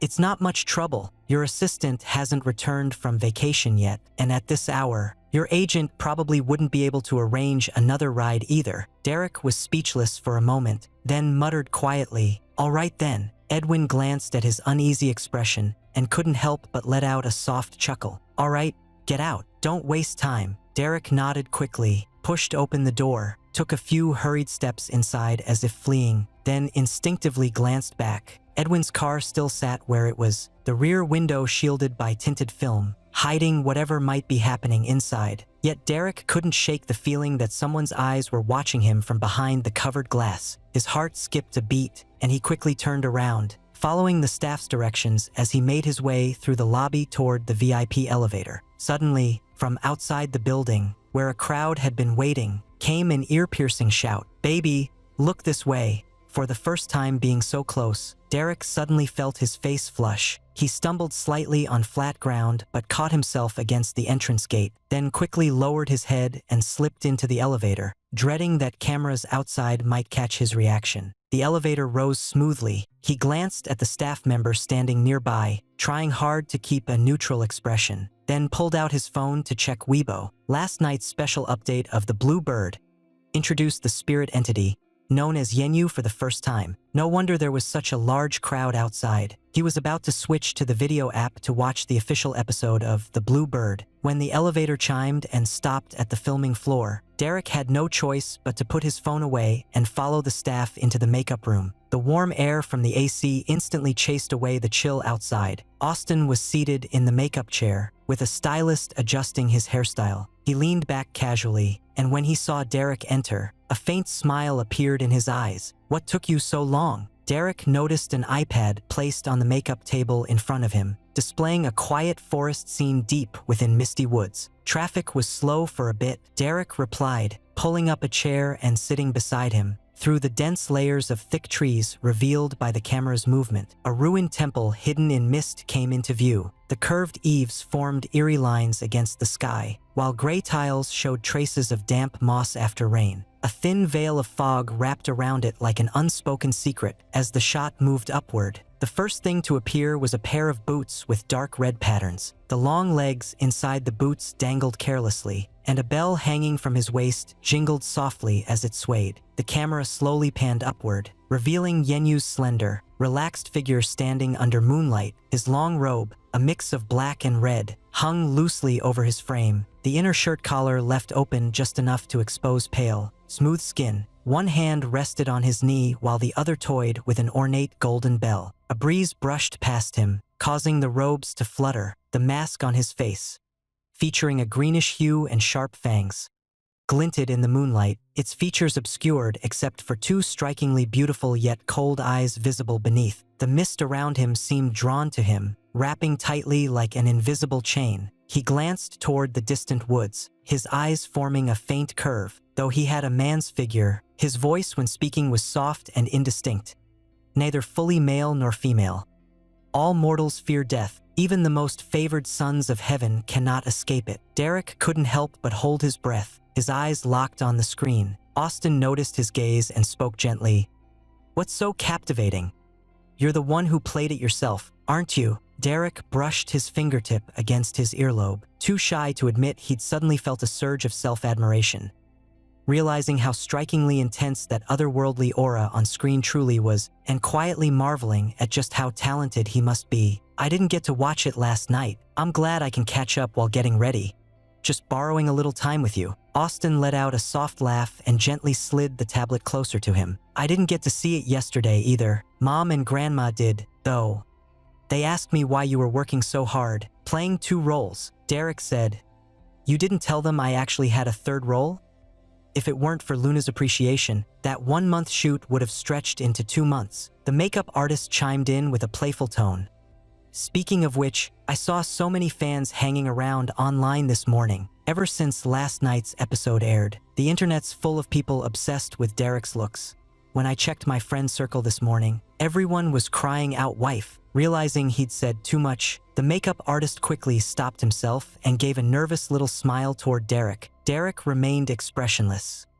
"It's fine. I've already heard it so many times downstairs that I'm starting to feel like I don't even recognize the word anymore." Seeing that Derek didn't seem bothered, the makeup artist grew bolder. "The demon's design is truly stunning. My colleagues in the industry have been raving about it ever since the first look came out. Derek has great facial features, and the makeup perfectly highlights his strengths. No wonder the online buzz is all one way. If I search through our group chat history now, I'd probably find hundreds of wife mentions." Derek glanced at the stream of pop-up comments above the screen, guessing that even if he blocked the keyword in the main broadcast, he'd still end up filtering out hundreds of wife messages. It's hard to imagine how long it would be if they were all strung together, maybe even wrap around the earth several times. The demon on screen quietly watched the distant forest, vanishing into shadow like a predator waiting for prey to walk right into its trap. He saw Lucas and Amelia drifting apart within his illusionary maze, watched as Lucas stepped into the carefully laid ambush, then leapt from the rooftop, light-footed and effortless. The bell he'd been spinning suddenly stopped, the clear chime cutting off abruptly, while his striking eyes narrowed slightly. "That waist is absolutely flawless. Human nature is just true flavor. Who would have thought I was mocking Derek just a month ago?" Sobbing, taking my wife away. "If I were Lucas, I wouldn't have been able to resist either. I don't know about Lucas being caught off guard. but Austin definitely looked genuinely stunned. His ears turned red for real. Ah! Derek instinctively turned to look at Austin's face after reading the last comment. The other man still sat calmly against his chair, jaw tightly set. But beneath the curling ends of his hair, there was indeed a faint hint of pink. What are we going to do about such a sensitive complexion? Derek teased with a bright smile. Austin pressed his lips together, muttering under his breath, "You're not exactly blameless. You were practically glowing red when you first walked in." Derek paused, then leaned back casually and lied with a calm expression. "I was just chilled from the cold." An assistant knocked gently on the door and peeked in. "You too, get ready. We can change now." They stood up at the news and walked into their respective dressing rooms one after the other. The shoot leaned toward a modern Chinese aesthetic. Derek put on a white suit with emerald bamboo vines climbing from his chest to his shoulder, a golden belt wrapped around his inner layer, cinching his waist into a slender silhouette perfectly matching Benjamin's image of a dignified, gentle man like a bamboo stalk. Austin's outfit was the complete opposite. A dark suit adorned with deep crimson cloud patterns that seemed to flicker like flames across the fabric. Silver embroidery outlined his cuffs and collar with delicate detail, while an antique gold belt emphasized his sharp, intense presence. The assistant called them over to the set. The studio had already been transformed into a Chinese courtyard scene. Vast bamboo silhouettes in the background, red brick archways, and a pond with gentle ripples in the foreground. Light streamed in from the side, creating a soft, dreamlike atmosphere reminiscent of the Garden Lucas, often remembered from the film Asterisk, the Bluebird Asterisk. They'd been working together for 2 months, and after spending time playing games and training on horseback, they'd finally developed a natural rhythm. Without needing direction, they could instinctively respond to each other's expressions and movements, adjusting their roles smoothly and effortlessly. For example, when Austin leaned against one side of the bridge, hands in pockets, head slightly lowered with a lazy, aloof air, Derek would step forward with a warm smile, lean down, and glance up at him casually, as if asking, "What's Lucas upset about this time? Why won't he even acknowledge me?" The scene was brimming with storytelling energy. The photographer couldn't help but praise, "Perfect! This mood is exactly right." With the shutter clicks coming one after another, each frame was captured in still life. Without needing many words, they moved together like a well-tuned pair, glancing at each other, standing side by side or one behind the other. Finally, they even picked up prop swords to film a modern-style duel scene between Benjamin and Lucas. Derek could already picture the online reaction when the video dropped. The comment section would be buzzing with excitement. The shoot lasted several hours, wrapping up only as dusk fell. The editor clapped once, satisfied. "This set turned out amazing. Great work, you too." Derek took the water from Austin and gulped it down, thinking to himself, "Not hard at all. As long as the payment's good." He turned down Austin's invitation for dinner that night, then stepped into the elevator together after removing his makeup. Edwin's car was parked at the underground garage entrance. A driver Derek had never seen got out and gave a slight nod. "Derek, Edwin asked me to pick you up." Derek paused for a moment, then rubbed his neck awkwardly. He actually remembered. Austin stood nearby, hearing that, and said with a faint, knowing smile, "He seems to care about you." Derek didn't reply, said his goodbyes, and ducked into the car. Just as he shut the door, he thought he felt Austin's curious glance lingering on him. The inside of the car was quiet except for the soft hum of the engine. Derek leaned back in his seat, watching the cityscape blur past the window, his fingers slowly swiping across the phone screen. The magazine's official account had already posted behind-the-scenes clips from their recent shoot, and it had climbed to the top of the homepage. He scrolled through the comments section casually. Sure enough, it was already flooded with excited replies. Derek scrolled down to the bottom and couldn't help letting out a quiet laugh. Then he froze, staring at one comment that read, "Someone caught high-quality motion shots outside the main building today." When Derek was called wife, he looked so shy it was adorable. Just then, Edwin's phone call came through unexpectedly. "Tired yet?"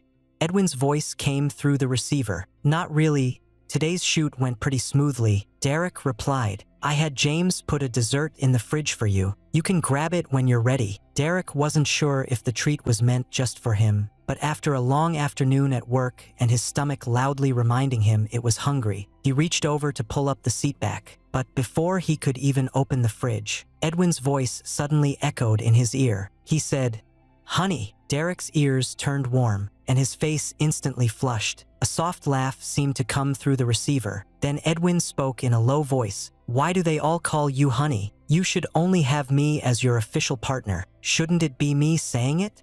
"Derek, I never want to hear the word wife again in my life. Just let me disappear. What's wrong?" The typing indicator appeared 5 or 6 times on the chat screen, then disappeared just as many times, repeating for about 3 minutes before Derek replied calmly, "Nothing much. Did Mason arrange our hotel booking? I'm ready to join the team now.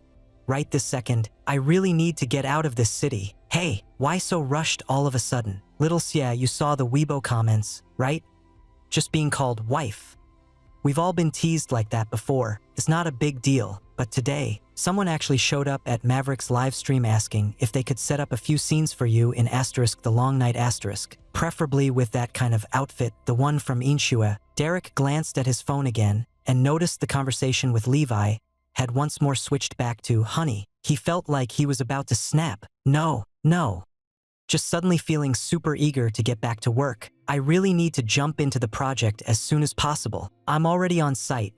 The props team's still setting up. If you want to come, it's fine by me. We can run through a few scenes early if you'd like." Hearing that, Derek let out a long breath and packed his things that very evening, straight out of town. Of course, before leaving, he sent Edwin a quick message. "Thanks for the cake. It was delicious, but the production just called me in early, so I've got to leave right away. Please don't drink too much, and be careful getting home tonight." Edwin replied shortly after, "All right." Derek had been resting at the hotel for several days, waking up each morning to memorize lines. He also accompanied Levi and Mason on multiple visits to the filming site before finally arriving at the official launch ceremony on the 8th day of the Lunar New Year. A chill hung over the square of the Jisha Academy, as if the air itself had frozen into a thin layer of frost. Derek was pulled awake early in the morning, half-dazed while getting his makeup and costume on. By the time he arrived at the set, he still hadn't fully come around. All he knew was that cold winds swept in from every direction, and even his heavy coat couldn't keep them out. He kept hunching his shoulders and shivering. He hadn't attended the launch event for * the Bluebird * before, so he wasn't sure about the procedures. He followed Levi step by step throughout the process. During the incense ceremony, he nearly tripped over a carpet and almost ended up with ash all over his hands. It wasn't until the loud crackling of firecrackers exploded right beside him that Derek finally came fully awake. The first scene to be filmed was a pivotal moment between Gabriel and Anthony, their on-screen confrontation, and also one of the most crucial scenes in the first part of the movie, Closed City, the classroom debate. This scene marked their first clash between idealism and realism. The path ahead for both characters, already diverging, was becoming clear. On-site crew members worked calmly and efficiently to prepare for filming. Derek and Levi went through the scene's blocking movements at their designated positions once more. In the script, Gabriel initiated all interactions with Anthony. The well-off young nobleman seemed to have no sense of boundaries. He stepped into Anthony's life boldly after saving him once, insisted on building a friendship without permission, and even brought him forward to meet his own teacher on his own initiative. Yet thanks to Gabriel's protection, Anthony transformed from someone once mocked and teased by noble-born youths into someone simply overlooked, like a figure no one noticed at all. Gabriel was like the sun, but Anthony wasn't a moon. He was wild grass growing in a dark marsh, shy of the light, yet strong and thriving with just a little care. Mason lounged lazily behind the monitor, but his pair of almond-shaped eyes were intensely focused. Once all the crew was in place, he spoke firmly, "Action!" The wind made the wooden window frames creak, and morning light streamed through the eaves. Settling on the desk by the window, Gabriel rested his head on one hand, his pen moving lazily, while the teacher droned on above him, and whispers from idle noble youths echoed behind. He glanced sideways. Amid such dull talk, Anthony remained perfectly upright, like a straight young pine tree, his pen never stopping, each character written with careful precision. Gabriel let out a yawn, just as the teacher spoke up. "Today, let's discuss something different." Curious, he lifted his head. "Let's talk about what makes a wise leader." The students in the hall exchanged puzzled looks, and murmurs spread quickly through the room. Soon, a clever nobleman from a powerful family spoke up. Our current emperor is the wise ruler. Gabriel discreetly covered his mouth with his sleeve and muttered in disgust, secretly rolling his eyes, but his small gesture didn't escape the teacher's sharp gaze.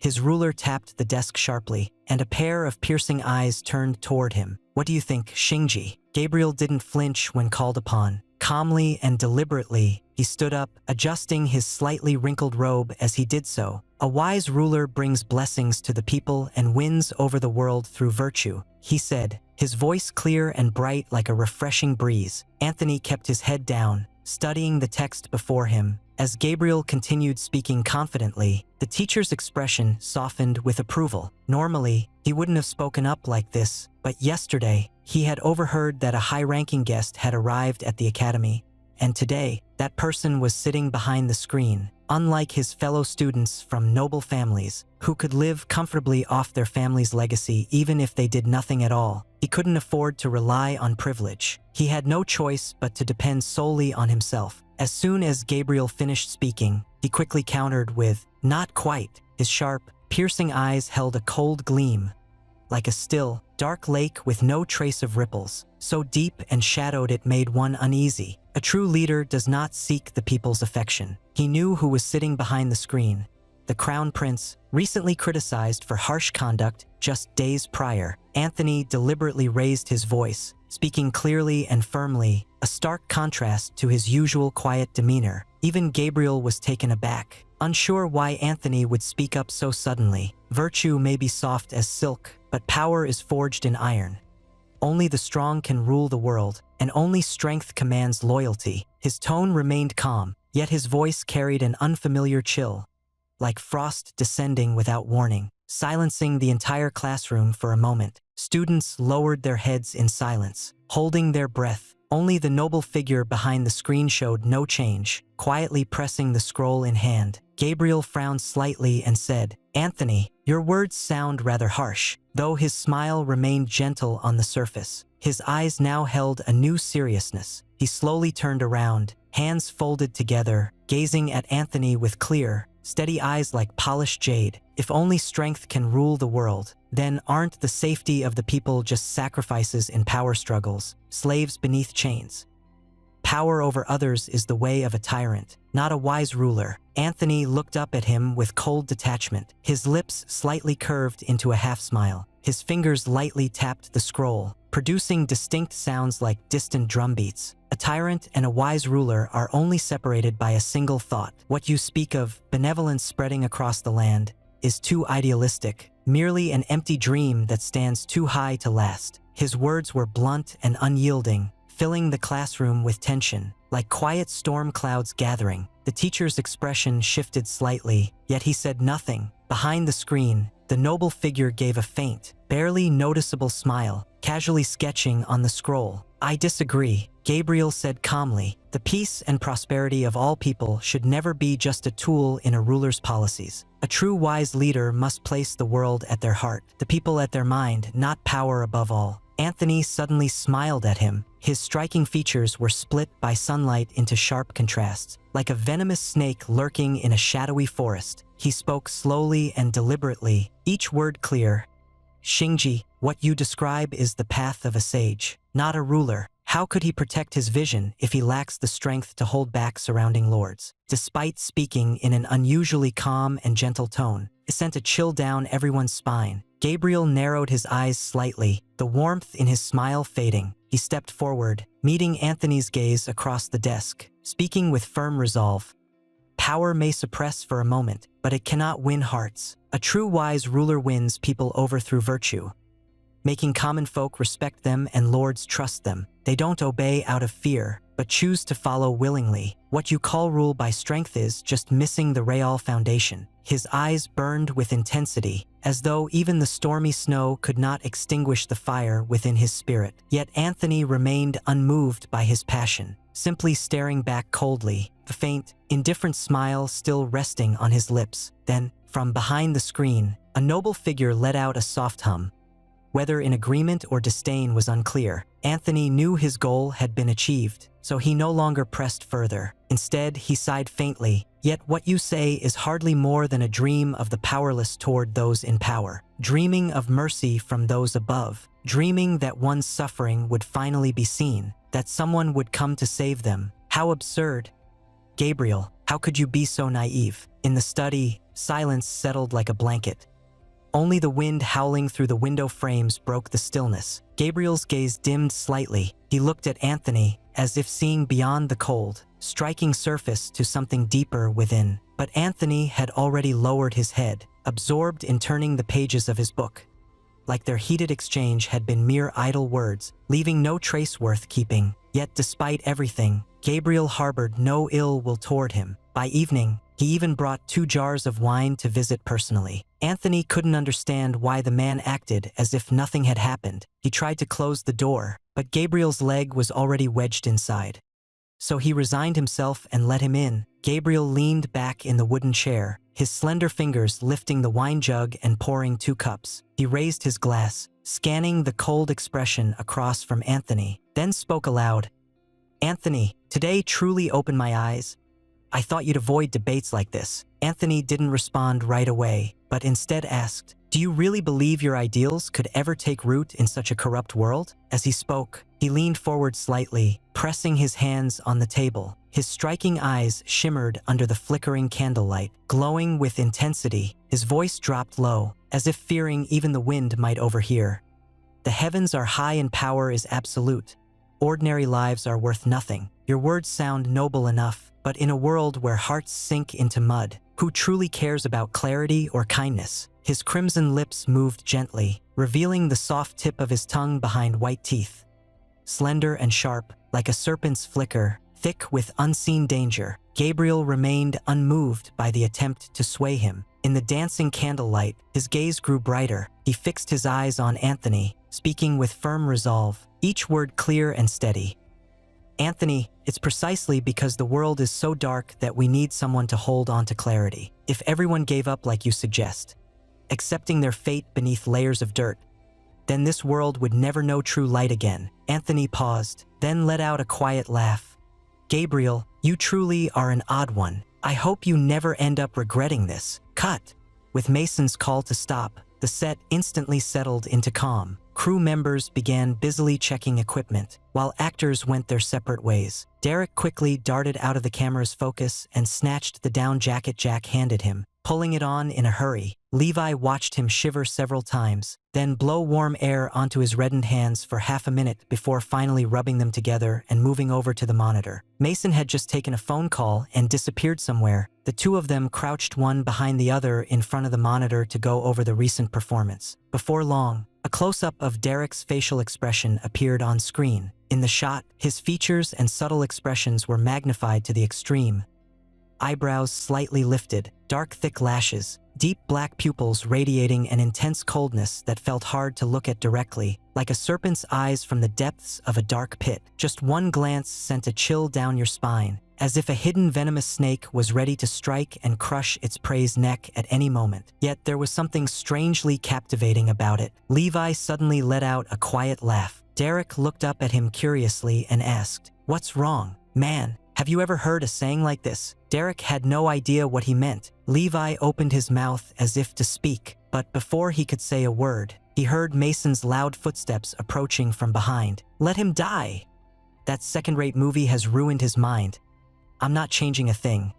Let him pull out if he wants to. Does he really think I can't make this film without him?" After finishing, Mason tossed his phone into the assistant's hands. Then he rushed forward like a whirlwind, crashing into Levi's arms and wailing with a pouty voice, "If I go all in on this film, will you divorce me, honey?" The speed of his mood shift was truly astonishing.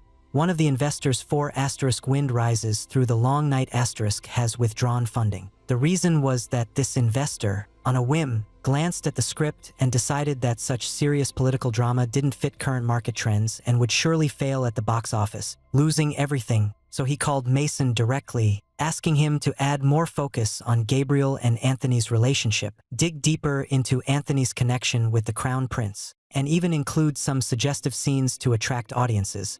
while also using the chance to insert his own people. Mason immediately rolled his eyes and shot back a sharp reply. He stood his ground, but the money was truly gone. After a long cry in Levi's arms, Mason began to wonder if something had gone wrong during the launch ceremony, and flew all the way to Jintai Temple for another prayer. The withdrawal was no small matter, though nobody said it outright. The atmosphere on set grew increasingly tense. After filming for several days, Derek could clearly feel the heavy mood across the team. Mason sat behind the monitor with dark circles under his eyes and a short temper.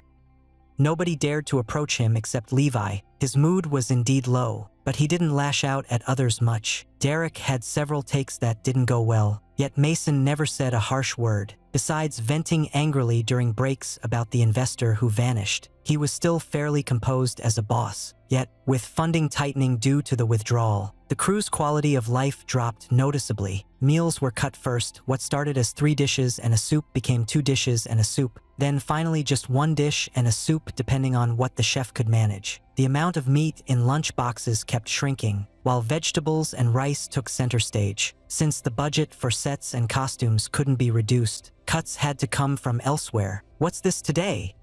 Vegetable and tofu soup?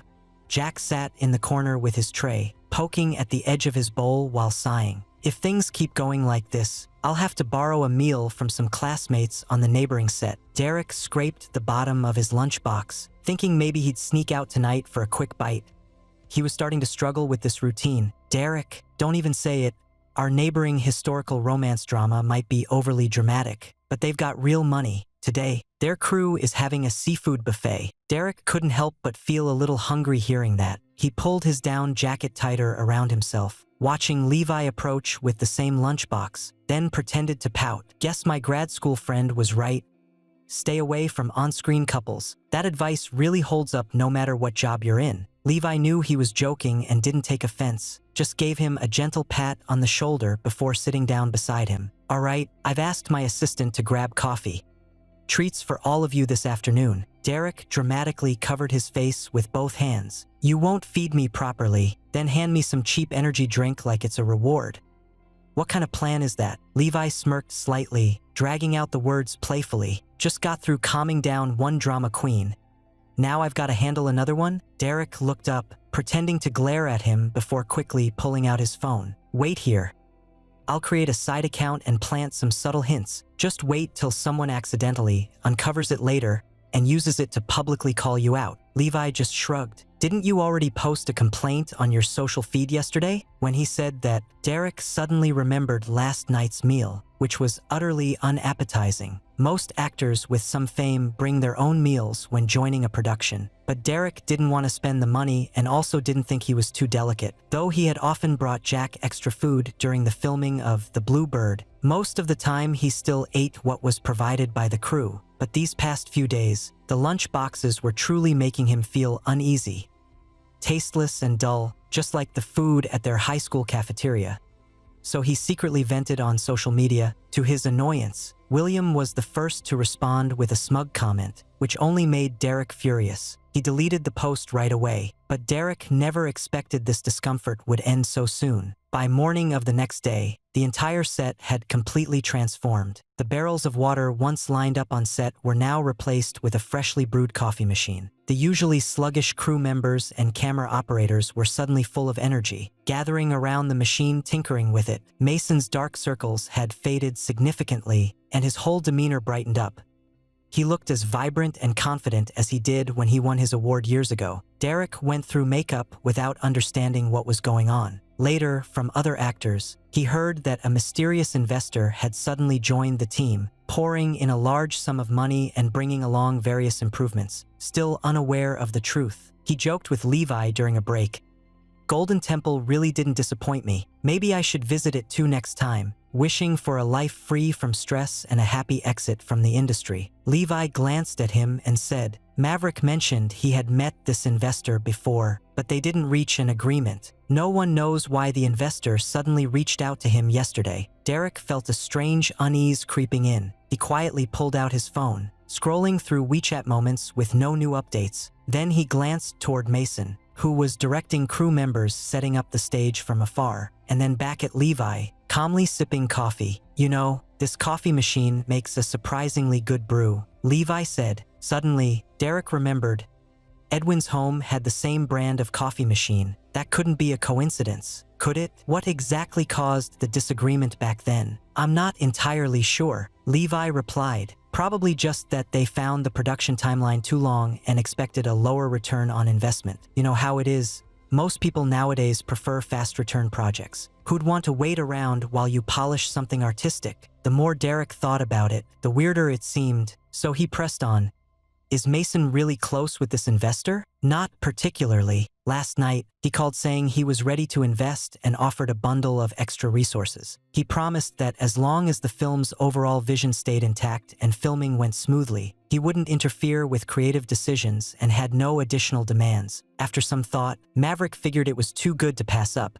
So he headed over right away to sign the agreement and came back. Considering Mason's energetic mood this morning, it was hard to believe he hadn't slept a wink. Derek gave a gesture of admiration. "By the way, there's one more thing I need to tell you." Levi paused, saying, "We've been searching for a musician for the palace banquet scene all along. This morning, William's team reached out." Derek froze, blurting out, "Can he act?" Levi's gaze swept over his face, half smile, half quirk.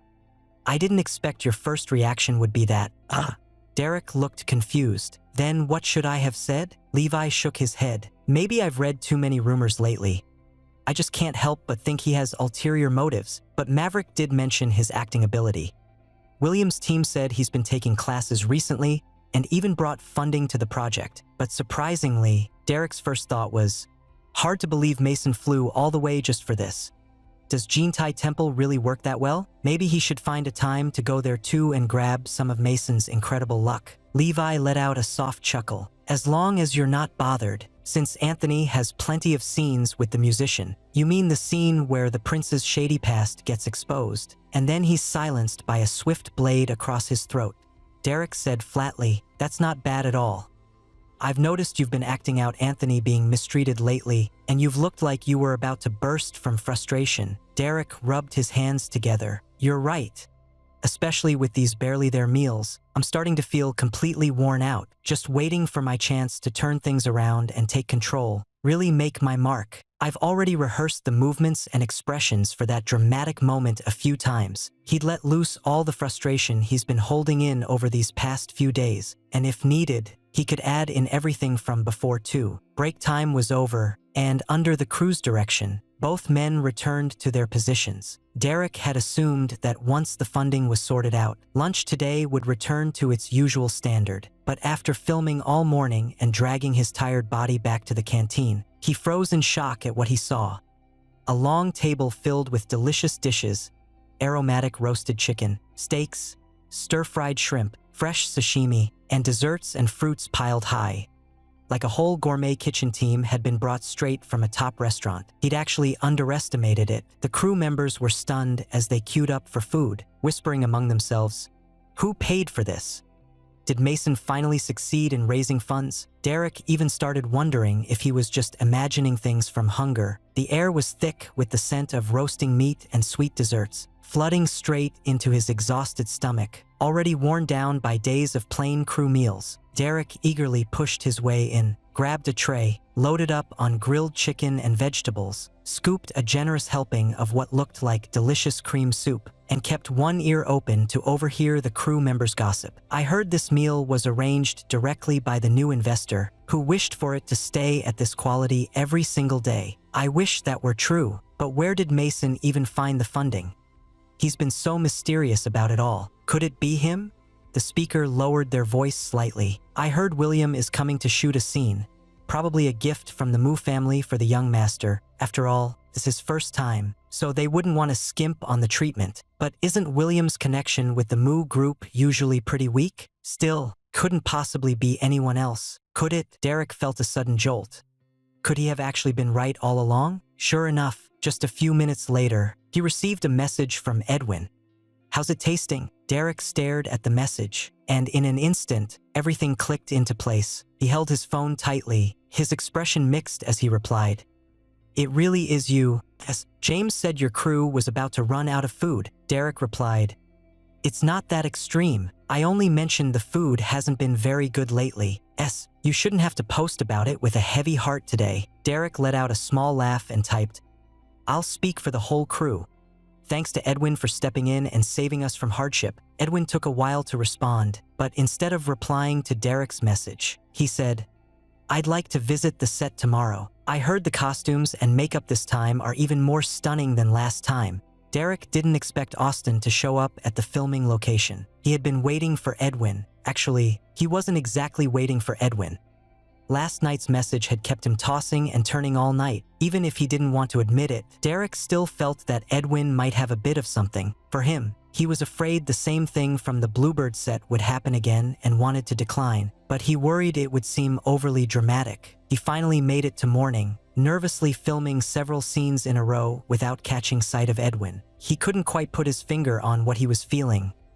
Disappointed, maybe, but then thought maybe Austin would show up unexpectedly, just like before. He had just finished filming the scene where Anthony was humiliated, and for once got a few hours of free time. He crouched at a spot with a great view outside the set, peeling an orange. But before he'd even finished half of it, he heard commotion coming from beyond the studio. Derek looked up at the sound and spotted a familiar figure. It wasn't Edwin, it was Austin. He wore a light beige coat, and a dark scarf fluttered gently in the winter wind. Though he had an assistant trailing behind him, he still held something in his hands.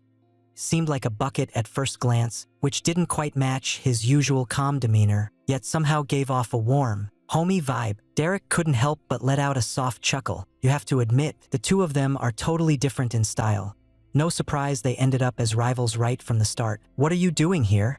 Derek asked. Suddenly, it hit him, and he asked with a smirk, "You're not here to bring in Capital 2, are you?" Austin smiled and shook his head, his gentle features softened by the warm light of the winter morning. "I'm here for a schedule call.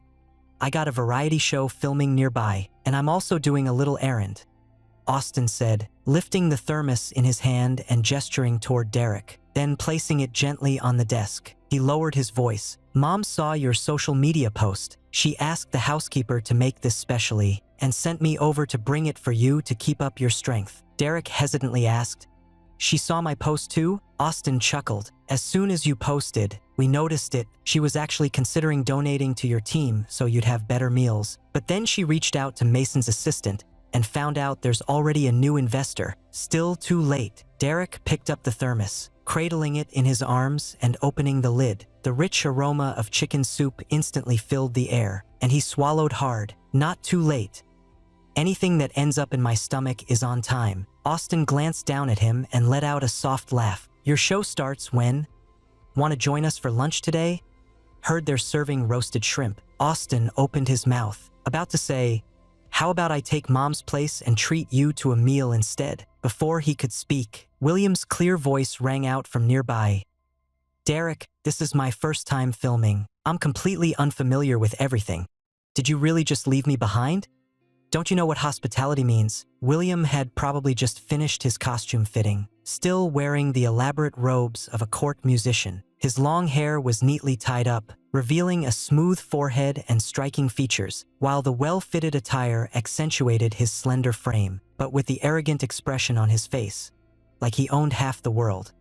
He came across less like a refined scholar musician and more like a bold warrior. Derek suddenly thought the role of court musician wasn't quite right for him. It would have been better if he'd been cast as a clumsy guard standing by Anthony's side and the prince's, just so fans could spot fun Easter eggs during the movie release, adding extra buzz without effort. Since their appearance on Create Youth Talent Show, the three of them had barely shared a frame together, and things only grew more complicated after that strange dynamic drew public attention. William boldly stepped right in front of him, instantly drawing all eyes from nearby crew members. Faint whispers buzzed around like cicadas on a summer night, but the three main people didn't seem to care. William shook his costume lightly, then glanced at Austin and asked, "What are you doing here?" Austin nodded gently, "Just happened to pass by. I'm bringing something for my brother." Derek replayed that word, brother, in his mind a few times, feeling something off about it, but he quickly dismissed it as just unfamiliarity and didn't say anything more. He couldn't help but wonder how far Austin and William's on-screen chemistry had progressed. Several key moments had already been disrupted by his presence, leaving him uncertain about where their relationship stood now. Maybe he should just slip away quietly and let them figure it out on their own. But before he could take a single step, William turned his head and asked in a slightly annoyed tone, "Where are you going?" Derek froze for a moment, then stopped mid-motion, turning around with an innocent expression. "Nothing much. I just wanted to take a quick walk to clear my head." William stepped forward and blocked his path, leaning casually on the table. "Here we are, two guests standing around. Now you're trying to slip away. Not even willing to show me around a bit." Derek raised an eyebrow, suppressing the urge to roll his eyes, and gave a half smile. "You do you. Just leave Austin out of it. And honestly, this request is pretty high-handed. You just joined the team and already want personal attention. Being a guide comes with its own fees. What makes you think a young master like you can get away with free service?" Derek muttered bitterly in his thoughts. William flicked his eyes upward, clearly unimpressed. "You want me to wander around aimlessly as a newcomer? I'm not just anyone. I'm your senior at the company. Do you even realize how many people will give you respectful treatment today because of my presence?" Derek shot back. "You know our crew group chat name is Family United and Happy, right?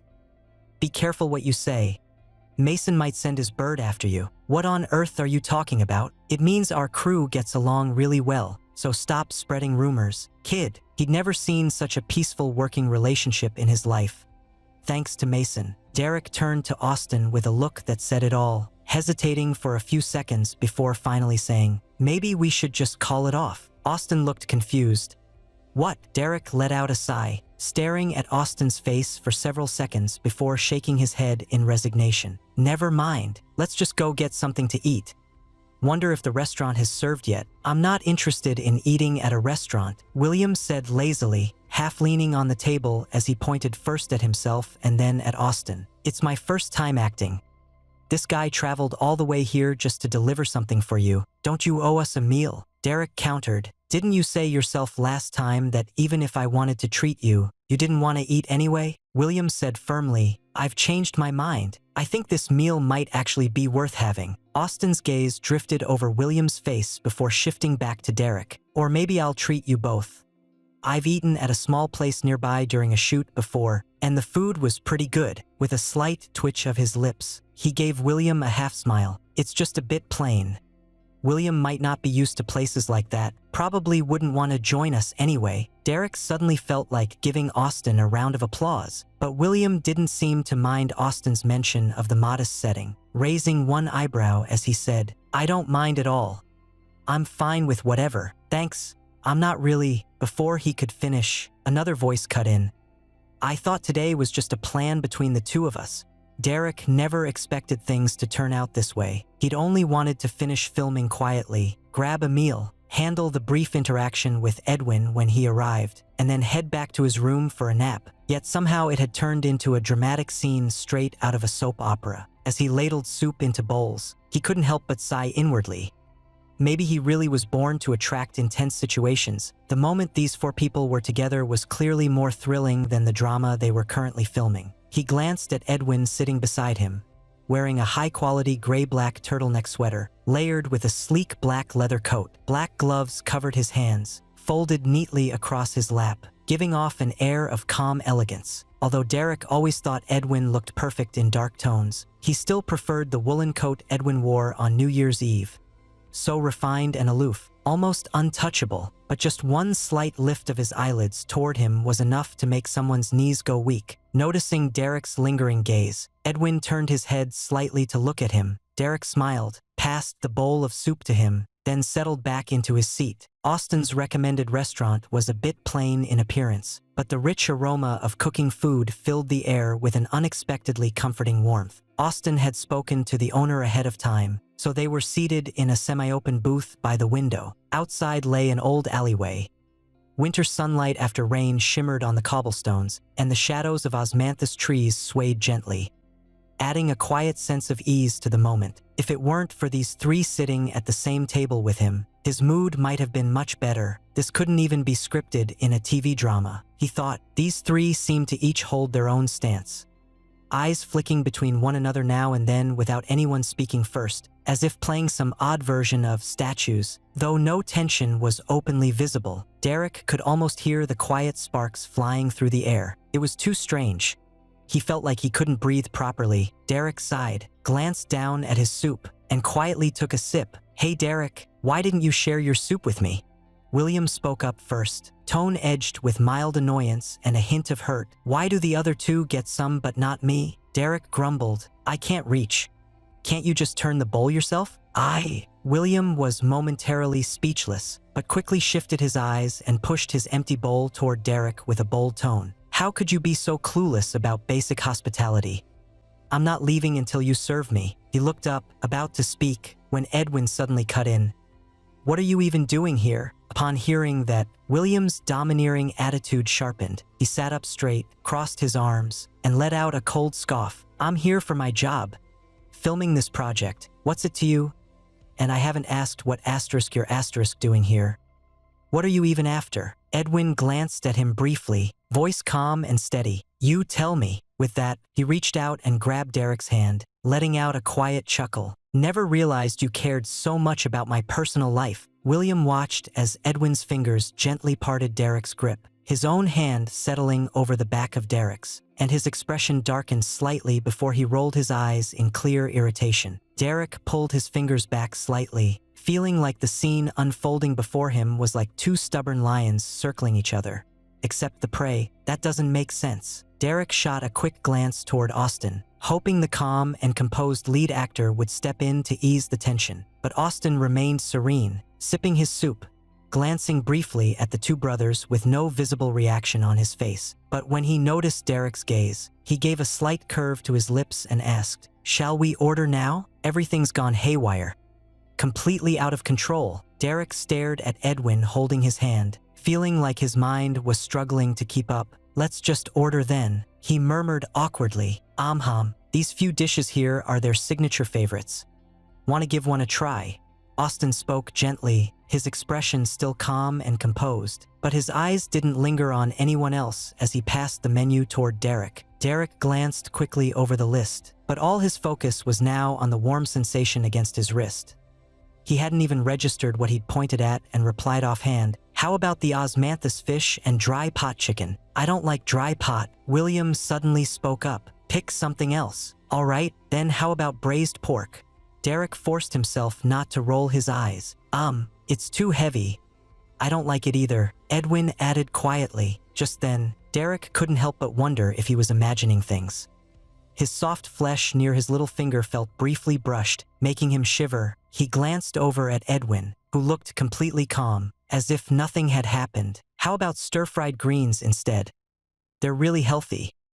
Derek forced a smile, feeling his facial muscles strain to the point of cramping. The moment he said that, William burst out laughing. "You really know how to pick. Meat's what I want. None of us are monks here." Now Austin joined in, teasing, "I don't mind either, but eating veggies regularly might actually help you stay calm and focused." "William, you should give it a try. If anyone needs to be more reserved, it's him." He was ready to kick these three troublemakers out right then. Seeing the atmosphere grow increasingly awkward, Derek finally couldn't hold back. He slammed his hand on the table, drawing everyone's attention instantly. "All right." He took a deep breath, trying to keep his tone from sounding angry. "I'll handle ordering. No more arguing. If anyone talks back, I'm getting the most expensive dishes and charging them all to you." The sudden outburst startled the three of them, and they both fell silent at once. The private dining room fell into a brief pause. Derek rubbed his temples, feeling drained. Just having dinner. Why does it have to be like this? Then he lowered his voice slightly and whispered to Edwin, "You might want to pull your hand back. It's hard for me to order with that going on." Edwin gave him a quiet look, and after a few seconds, he slowly released his hold. Derek was just about to relax when suddenly Edwin leaned forward across the table, then whispered something into his ear. Derek froze in place. Then Edwin said, "Let go. Don't be upset." Derek stiffened, quickly covering his ear and pulling back. But thanks to his sudden outburst, the tension eased a little. Derek focused on the menu to order food, when William suddenly spoke up again after a short silence. Don't just go for those plain dishes.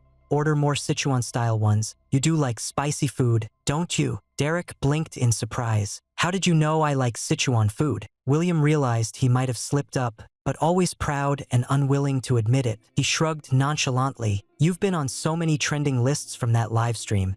How could I not know?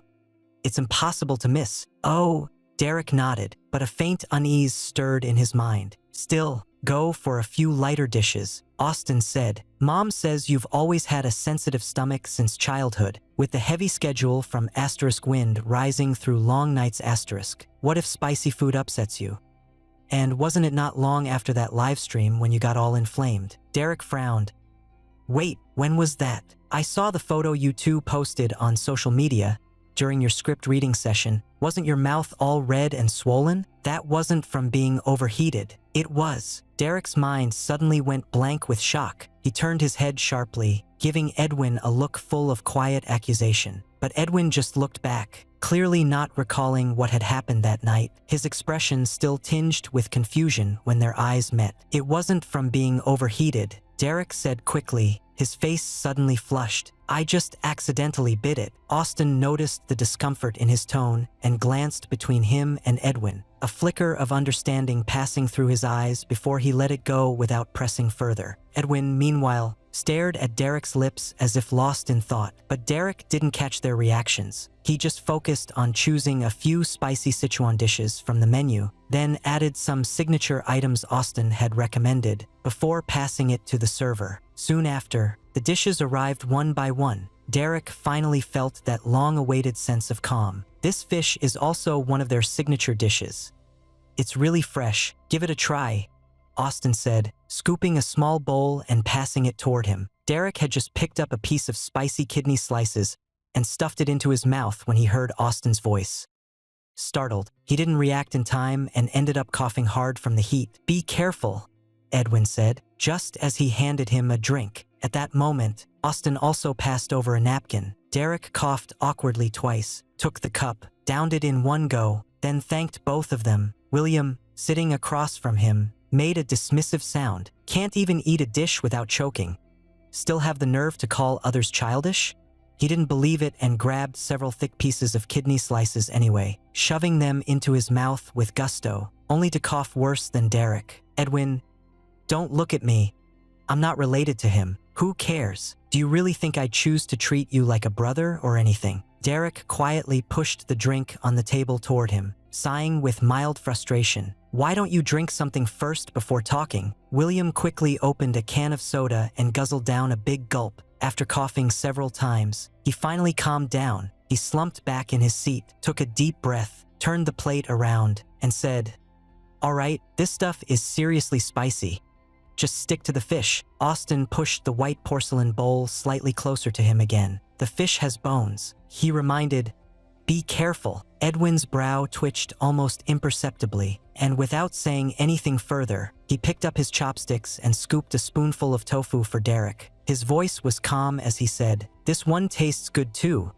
Gentle on the stomach. Here we go again." He suddenly felt like prying open their heads to see if someone had secretly rewritten their scripts with strange new instructions.